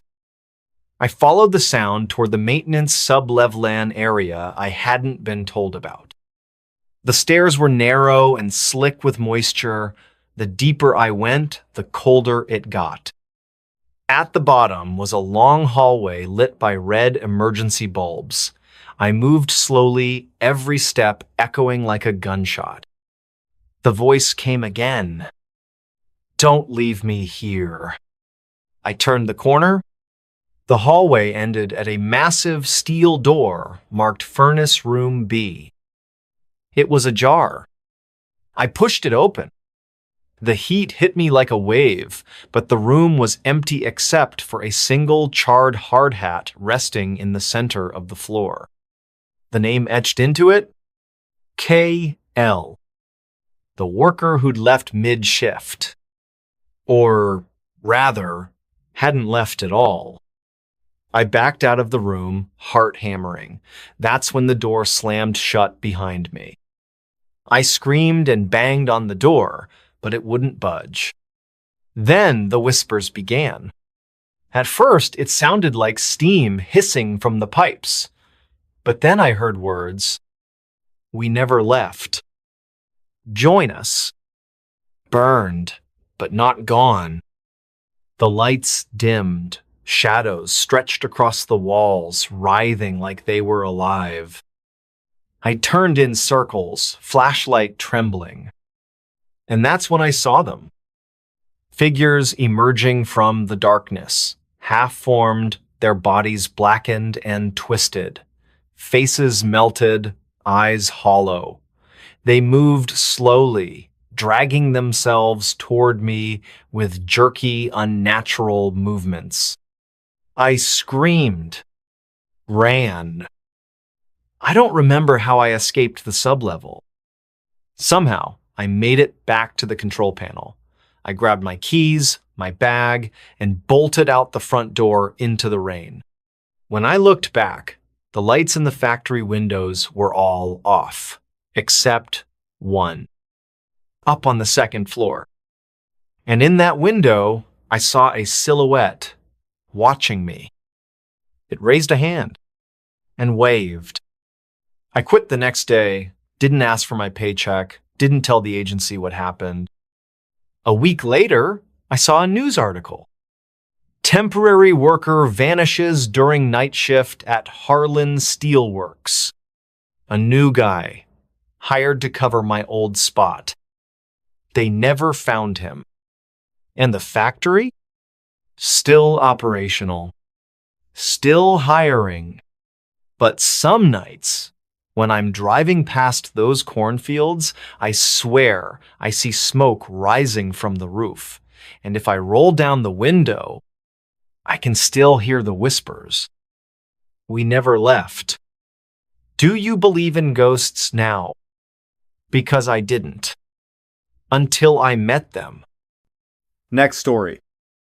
The small town that forgot it existed. I never thought I'd stumble into something so unnatural. It started with a whisper, really a story passed down through hushed conversations and forgotten diaries. A town erased from existence. Not just physically, but mentally, as if it had never been there at all. The kind of tale you dismiss as folklore until you find yourself standing on its threshold.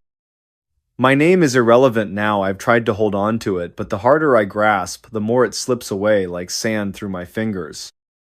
All I know is that I was drawn here by curiosity, Or perhaps something darker, an urge to uncover what should remain buried.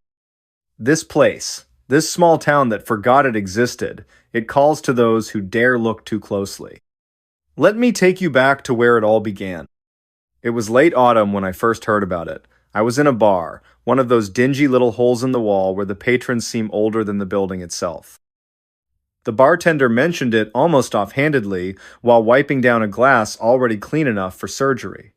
"Ever hear of Eldon Hollow?" he asked, his voice low, conspiratorial. Eldon Hollow. The name rang hollow in my ears as though it carried some weight I couldn't yet understand. I shook my head, prompting him to lean closer, his breath warm against my ear. "They say it's a ghost town," he whispered, "but not the kind with tumbleweeds and skeletons. No, this place, it's alive. People still live there. They just don't remember anything." He stopped then, letting the words sink in. My pulse quickened, not out of fear, but fascination. What kind of town could exist like that? How could people forget everything, their names, their families, even the concept of time? "Where is it?" I pressed, unable to mask the eagerness in my tone. The bartender smirked, leaning back as though satisfied with my reaction. "That's the thing," he said. "You can't find it unless it wants you to." And yet, somehow, I did. The drive to Eldon Hollow felt endless. My GPS flickered and died halfway there, replaced by static-filled silence. Maps showed nothing but wilderness where the town supposedly lay. But I kept driving, guided by instinctor, maybe something else entirely. When I finally arrived, it was dusk, and the air smelled faintly of earth and decay. At first glance, Eldon Hollow seemed ordinary. Rows of quaint cottages lined narrow streets, their windows glowing softly with lamplight. Smoke curled lazily from chimneys, carrying the scent of wood smoke. Children played in the street, laughing without abandon. Couples strolled arm in arm, their faces serene. Yet beneath the surface, something wasn't right. I parked near the edge of town and stepped out, my boots crunching on gravel. Immediately, I noticed them, the townsfolk. They moved like automatons, performing mundane tasks with mechanical precision. A woman swept her porch despite the absence of dirt. A man watered plants that didn't need watering. Their movements were precise, deliberate, but devoid of purpose. And their eyes held no spark, no recognition. No one acknowledged me as I walked past. Not a glance, not a word. It was as though I didn't exist. Curiosity overrode unease, and I pushed deeper into the heart of Eldon Hollow. The main square was eerily quiet, save for the ticking of a massive clock tower looming above. Its hands spun wildly, defying logic. One moment it read 3:17 p.m., the next midnight, then noon again. Time meant nothing here. A shopkeeper stood behind his counter, arranging jars of preserves. He looked up as I entered, his expression blank.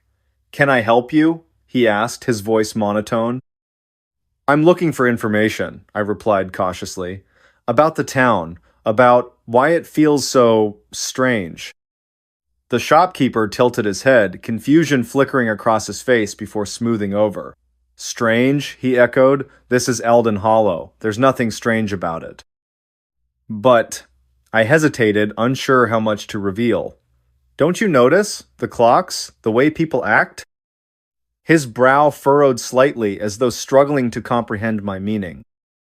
Then he smiled a brittle, forced smile and said, "Maybe you're tired. Traveling can do that to a person. Why don't you stay the night? Rest your mind."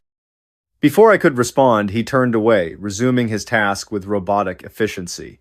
I lingered for a moment longer, unsettled, before stepping back outside. As the hours passed, the oddities multiplied. At the bakery, I watched a young girl repeatedly stack and unstack loaves of bread, her actions mechanical and repetitive. Across the street, a barber shaved the same customer over and over, each stroke identical to the last. Conversations faltered mid-sentence, speakers staring blankly ahead as though searching for words that refused to come. Time stretched thin here, warping and twisting like taffy pulled too far.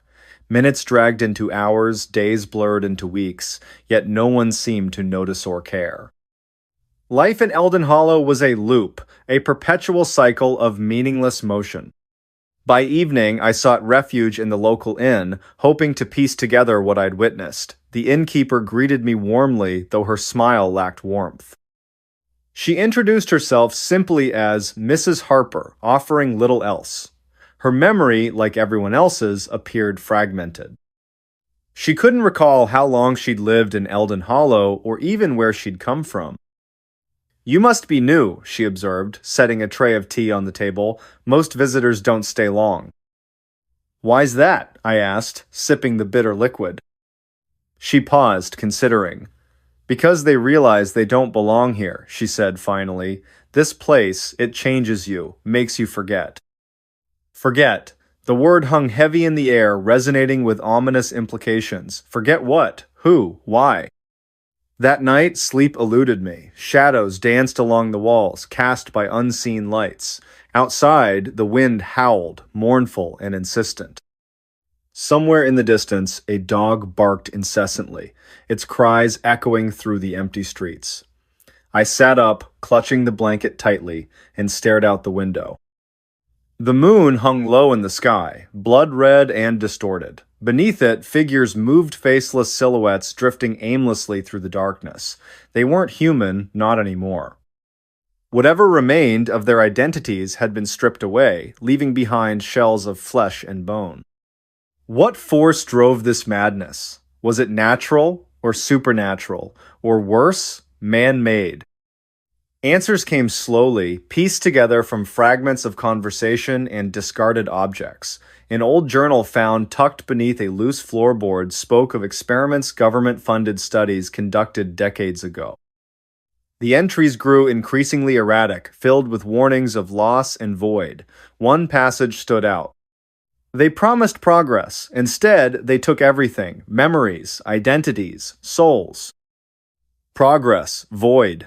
The words echoed in my mind, intertwining with visions of shadowy figures cloaked in lab coats, injecting syringes into unwitting subjects. Had Eldon Hollow been a test site? A laboratory disguised as a community? Or was something older, darker at play? Some cosmic entity feeding on identity, consuming the essence of humanity like prey? The latter explanation sent chills down my spine, yet it fit the surreal atmosphere better than any scientific rationale. Evidence mounted as I explored further. In the church basement, I discovered photographs yellowed snapshots of smiling families, children playing, couples embracing. None of the current residents recognized themselves in these images. To them, the past was a void, a black hole devouring all traces of who they once were. In the schoolhouse, dusty yearbooks sat abandoned on shelves. Pages flipped open to reveal portraits of students whose names were scribbled out, replaced by question marks. Teachers gazed stoically into the camera, their expressions vacant. Even the dates were smudged, unreadable. Somewhere deep within the labyrinth of memories and mysteries, I began to suspect the truth. Eldon Hollow hadn't always been this way. Once, it had Veda bustling hub of life and culture. Then, something happened. Something catastrophic. Days or perhaps weeks passed in a haze. My own grip on reality weakened as I delved deeper into the town's secrets. Faces became familiar, yet unfamiliar. Voices whispered in my ear, urging me to join them, to let go of my burdens. One morning, I woke to find myself standing in front of a mirror. My reflection stared back, distorted and wrong. My hair had grown longer, my skin paler. Lines creased my forehead, etched deep by stress and uncertainty. Most disturbing of all, my eyes, they mirrored the emptiness I'd seen in the townsfolk. Had I started forgetting too? Panic set in as I realized the truth. Eldon Hollow wasn't just affecting its inhabitants, it consumed outsiders as well. The longer I stayed, the more pieces of my identity slipped away. Names, dates, places all reduced to ash in the furnace of oblivion. Desperate, I attempted to leave. But the roads twisted and turned, leading me back to the center of town. The clock tower loomed ever present, its hands spinning faster, louder, drowning out rational thought. Buildings shifted positions overnight, creating mazes of alleyways and dead ends. Escape proved impossible. And then, the twist. While rummaging through an abandoned house, I uncovered a photograph tucked inside a drawer. The image showed a younger version of myself, arms wrapped around a group of friends. Behind us stood the unmistakable silhouette of the clock tower. I froze, staring at the photo in disbelief. How could this be? If I'd been here before, if I'd been part of Eldon Hollow? The realization hit like a freight train. I wasn't just a visitor, I was one of them. Time collapsed in on itself after that. Days blended into nights, minutes stretched into eternity. The townsfolk welcomed me back not with joy, but with indifference. Another soul reclaimed by the void. Another fragment added to the collective amnesia. Now, as I sit alone in the inn, penning these final words, I feel the pull of forgetfulness tugging at my mind. Names slip from memory, faces blur, emotions fade. Soon, I won't remember who I am that I ever was. Will you find this journal? Will anyone believe the tale of Eldon Hollow, the town that forgot it existed? Or will it vanish again, swallowed whole by the abyss? All I know is that the clock keeps ticking, faster, louder, closer. And soon, it will claim me too. The room that breathed. Boston stirred under the weight of another spring morning, the air thick with a peculiar warmth that seemed misplaced for the season. Daniel Harris stood on the cracked sidewalk outside number 17 Marlborough Street, his fingers tracing the edge of an old brass key in his pocket. The building before him loomed like a forgotten sentinel, its red brick facade darkened by decades of Boston winters and neglect. Across the street, Victoria Evans leaned against her parked car, arms crossed tightly across her chest as she watched Daniel approach the entrance. The neighborhood was waking up slowly, curtains twitching in nearby windows as residents observed the newcomers. Michael Parker emerged from the alley beside the building, his camera slung around his neck, capturing the uneven angles of the structure with professional precision. "This place gives me the creeps," he muttered, though his lens stayed trained on the upper floors, where shadows seemed to move independently of the rising sunday.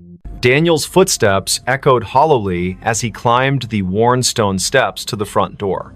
The wood beneath his feet felt spongy, yielding slightly with each step. He paused at the threshold, glancing back at his companions. Victoria gave him a tight smile while Michael adjusted his camera settings, seemingly oblivious to the faint scraping sound coming from somewhere deep within the building. The key turned with unexpected ease, revealing a vestibule that smelled of damp paper and something else. Something metallic and sharp. Inside, the air was unnaturally still, as if the house itself was holding its breath. Dust motes hung suspended in shafts of weak morning light that filtered through grimy windows. To their left, a staircase spiraled upward into darkness, its banister wrapped in layers of peeling paint. Directly ahead, a hallway stretched toward the rear of the building, lined with doors that seemed to lean inward as if drawn by some invisible force. The wallpaper, once elegant, now peeled away in long strips that curled toward the floor like dead leaves. Victoria's heels clicked against the hardwood as she moved to examine a series of framed photographs hanging crookedly on the wall. Her fingers hovered above the glass but didn't touch. "These pictures," she began, her voice dropping to a whisper. In each frame, people stood stiffly posed, their eyes fixed on something just beyond the camera's view. What disturbed them most was the background. Through windows behind the subjects, they could see the same room appearing in every photograph, its details shifting subtly but unmistakably present in each era depicted. Michael joined her, his camera clicking softly as he documented the unsettling gallery. "That's impossible," he said, pointing to one particular image. "Look at the dress styles. These photos span nearly a century, but that room." His voice trailed off as he noticed something moving in the corner of the frame. When he looked up, the hallway appeared empty, yet the sensation of being watched pressed heavily against his skin. The temperature dropped suddenly, causing their breath to mist in the air. From somewhere above came the distinct sound of footsteps, slow and deliberate, pacing back and forth across the ceiling. Daniel called out, his voice echoing unnaturally loud in the confined space. The footsteps stopped immediately, followed by complete silence that seemed to vibrate through the very walls. Then came a new sound, a soft, rhythmic creaking like the gentle expansion and contraction of old wood. But this wasn't coming from the structure itself. It was emanating from the room at the end of the hall, pulsing with a life of its own.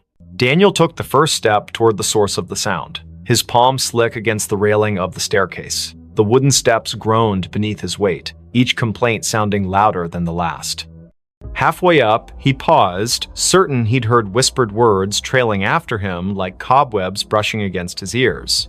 Victoria followed close behind, her hand occasionally reaching out to steady herself against the wall, only to pull back sharply each time her fingers made contact. The wallpaper felt warm to the touch, almost feverish, and when she looked closely, she thought she saw veins of black mold spreading outward from each point of contact. At the top landing, they found themselves facing 3 doors, each painted a different shade of gray that seemed to shift depending on how long you stared. The middle door stood slightly ajar, swaying gently, despite the absence of any breeze. Through the gap, they could see movement, not human movement, but something more akin to shadows stretching and retreating across the far wall. Michael raised his camera, framing the scene through the viewfinder, but what he saw through the lens made his hands tremble. The room appeared larger through the camera, its dimensions distorted in ways that defied logic. "Did you hear that?" Victoria's voice cracked as she spoke. They all froze, listening to the sound of breathing, deep, measured inhalations that filled the corridor like waves crashing against a distant shore. The sound wasn't coming from them. It was too synchronized, too deliberate. Daniel reached for the doorknob, his fingers brushing against metal that felt impossibly cold. As his hand closed around it, the breathing hitched, then resumed with greater intensity. The door opened with a reluctant creak, revealing a space that seemed to swallow the available light rather than reflect it. Inside, the air was dense and humid, carrying the scent of earth after rain mixed with something sour and metallic. The walls were covered in what appeared to be ancient wallpaper, but upon closer inspection, they realized it was actually layers of dried, yellowed paper stacked directly onto the plaster. Pages upon pages of handwritten text, fragments of letters and drawings pressed together like geological strata. Some sections seemed to ripple when touched, as if the surface retained some vestige of life. In the center of the room stood an antique writing desk, its surface stained with ink blots that had long since dried black. Victoria approached the desk cautiously, her attention drawn to a leather-bound journal resting open at its center. The handwriting inside was spidery and erratic, the ink varying in color from fresh black to faded brown. As she read the first few lines, her reflection in the window behind the desk caught her eye. She froze, watching as her mirrored self continued reading even after she had lowered the book. The reflection smiled at her, then mouthed words that didn't match her own movements. When she turned to look back at the actual room, she found Daniel staring at her with wide eyes, his lips moving soundlessly. Michael remained in the doorway, his camera trained on the scene unfolding before him. Through the viewfinder, he watched as the room's dimensions shifted imperceptibly, walls bowing inward, then snapping back like living tissue. The floorboards beneath his feet pulsed gently, maintaining the same rhythm as the breathing they had heard earlier. He noticed something new. Symbols carved into the baseboards, their shapes disturbingly familiar. They matched the patterns he had seen in the photographs downstairs, though here they seemed more pronounced, almost angry in their execution. The room grew darker despite the approaching noonday sunday. Shadows lengthened unnaturally, pooling in corners and creating shapes that suggested movement just beyond perception. A soft scratching sound began behind the walls, like fingernails dragged lightly across wood. It started in one corner, then traveled methodically around the perimeter of the room, gaining speed and intensity with each circuit. The breathing deepened, becoming labored, until it sounded like someone struggling for air. Yet no living person occupied the space with them. Daniel moved toward the far wall, drawn by an inexplicable force. His fingers brushed against the paper-covered surface, feeling the individual sheets shift under his touch. Some pages crumbled to dust at his slightest contact, while others felt slick and wet, leaving dark stains on his fingertips. He realized with growing dread that the papers weren't merely covering the wall, they were growing from it, sprouting like fungal growths in the dim light. Words formed and reformed before his eyes, sentences rearranging themselves into coherent paragraphs that told stories of lives lived and lost within these walls. The breathing changed pitch suddenly, becoming higher and more rapid. The room responded physically, its walls expanding outward, then contracting violently. Books fell from shelves that hadn't been there moments before, their pages fluttering like wounded birds. The desk in the center split down the middle, revealing a cavity stuffed with more paper, all bearing the same frantic handwriting. Victoria stumbled backward as the journal in her hands began to burn, not with fire, but with a cold light that seared her palms without leaving marks. The reflected version of herself in the window had disappeared completely, replaced by something darker and less defined. Michael's camera flashed repeatedly, capturing images he couldn't see with his naked eye. Through the viewfinder, he watched shadowy figures emerge from the walls, their forms distorted but somehow familiar. They moved with purpose, gathering around the edges of the room like spectators at a performance. Their faces remained indistinct, but their presence pressed against his consciousness like a migraine building behind his eyes. The symbols on the baseboards glowed faintly, their light pulsing in time with the room's breathing. A sudden gust of wind swept through the space, though none of the windows had opened. Papers swirled in miniature cyclones, settling randomly across the floor in patterns that suggested meaning. The breathing grew ragged, punctuated by wet, gurgling sounds that made Victoria cover her ears with both hands. She sank to her knees as memories flooded her mind, memories that weren't hers. Faces of strangers flashed before her eyes, each accompanied by a surge of emotion so intense it brought tears streaming down her face. Pain, loss, despair, each sensation more vivid than anything she had experienced in her own life. Daniel found himself drawn to the farthest corner of the room, where the wall seemed to pulse more noticeably than the others. His hands moved of their own accord, tearing at the layers of paper until he exposed bare wood underneath. Carved deeply into the surface were names, hundreds of them, overlapping and intertwining like roots. Some he recognized from the photographs downstairs, others were unfamiliar but carried the same weight of tragedy. As he traced his fingers over the names, he felt them respond, the wood warming beneath his touch and the letters seeming to rearrange themselves into new configurations. The room's breathing became erratic, gasping now as if fighting for survival. The walls contracted violently, forcing everyone toward the center. Papers flapped like trapped birds, their whispers building into a cacophony of voices speaking in languages none of them understood. The symbols on the baseboards burned brighter, their light casting everything in harsh relief. Michael's camera died suddenly, its battery drained, despite being fully charged that morning. Still, he kept pressing the shutter button, hoping to capture something of what he saw through the viewfinder, shapes moving just beyond the threshold of visibility.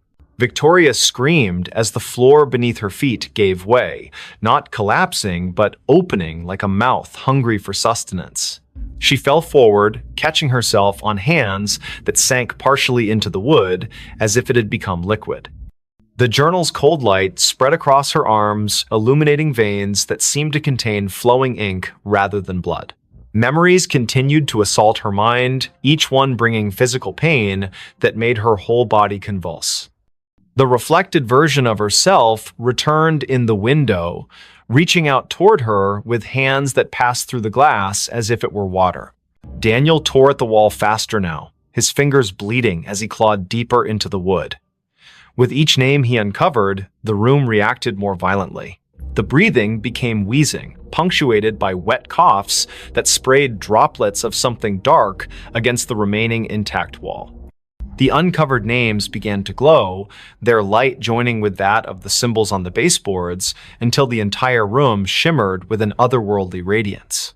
Shapes moved within the walls themselves, pressing against the surface from the other side, like creatures trying to break free. Michael retreated to the doorway, his legs shaking as he watched his friends struggle against forces they couldn't comprehend. Through his useless camera, he saw the truth of the room laid bare. A massive, beating heart at its core, pumping darkness instead of blood through veins of corrupted wood. The symbols served as valves, regulating the flow of whatever malignant force inhabited the space.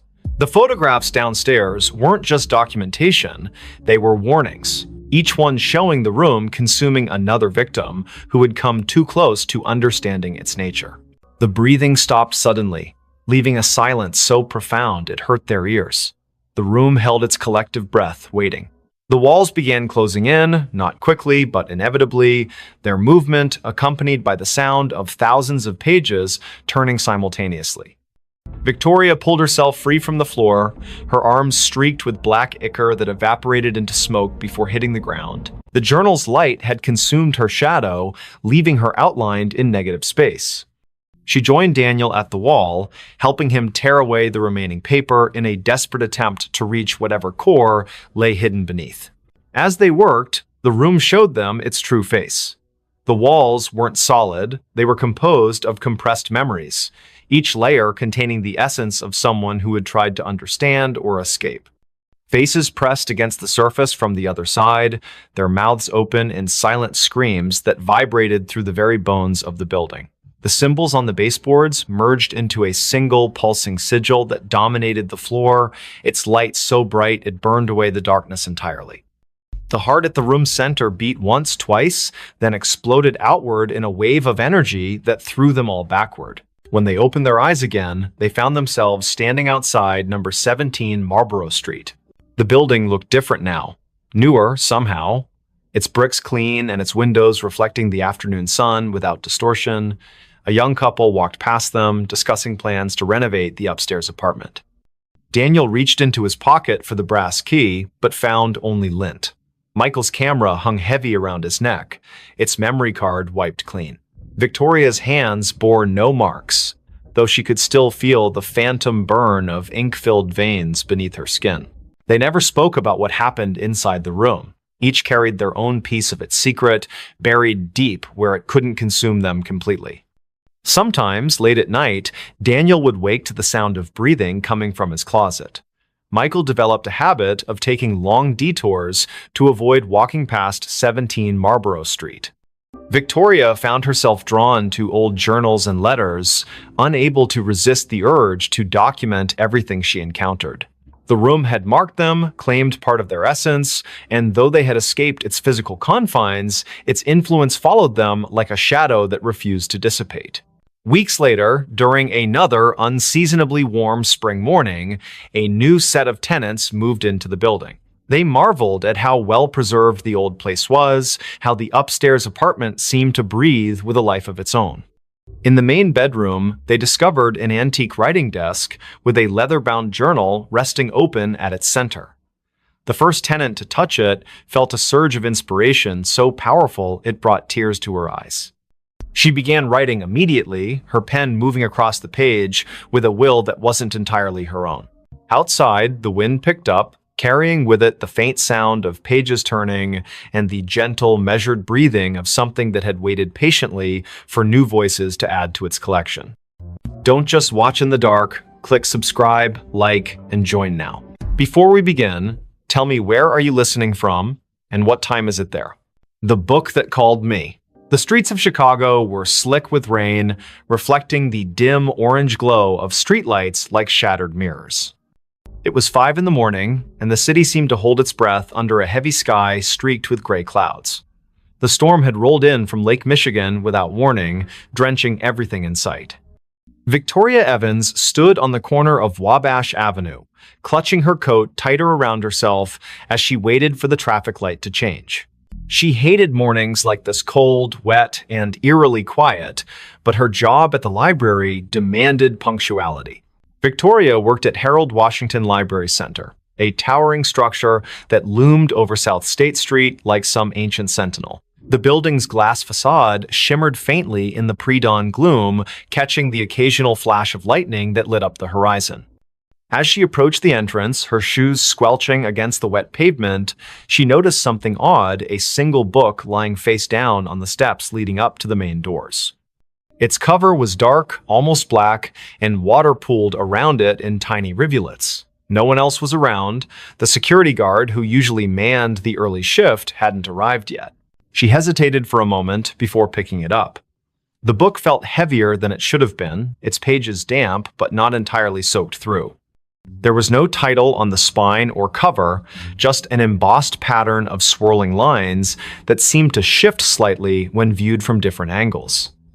A shiver ran down her spine, though she couldn't say why.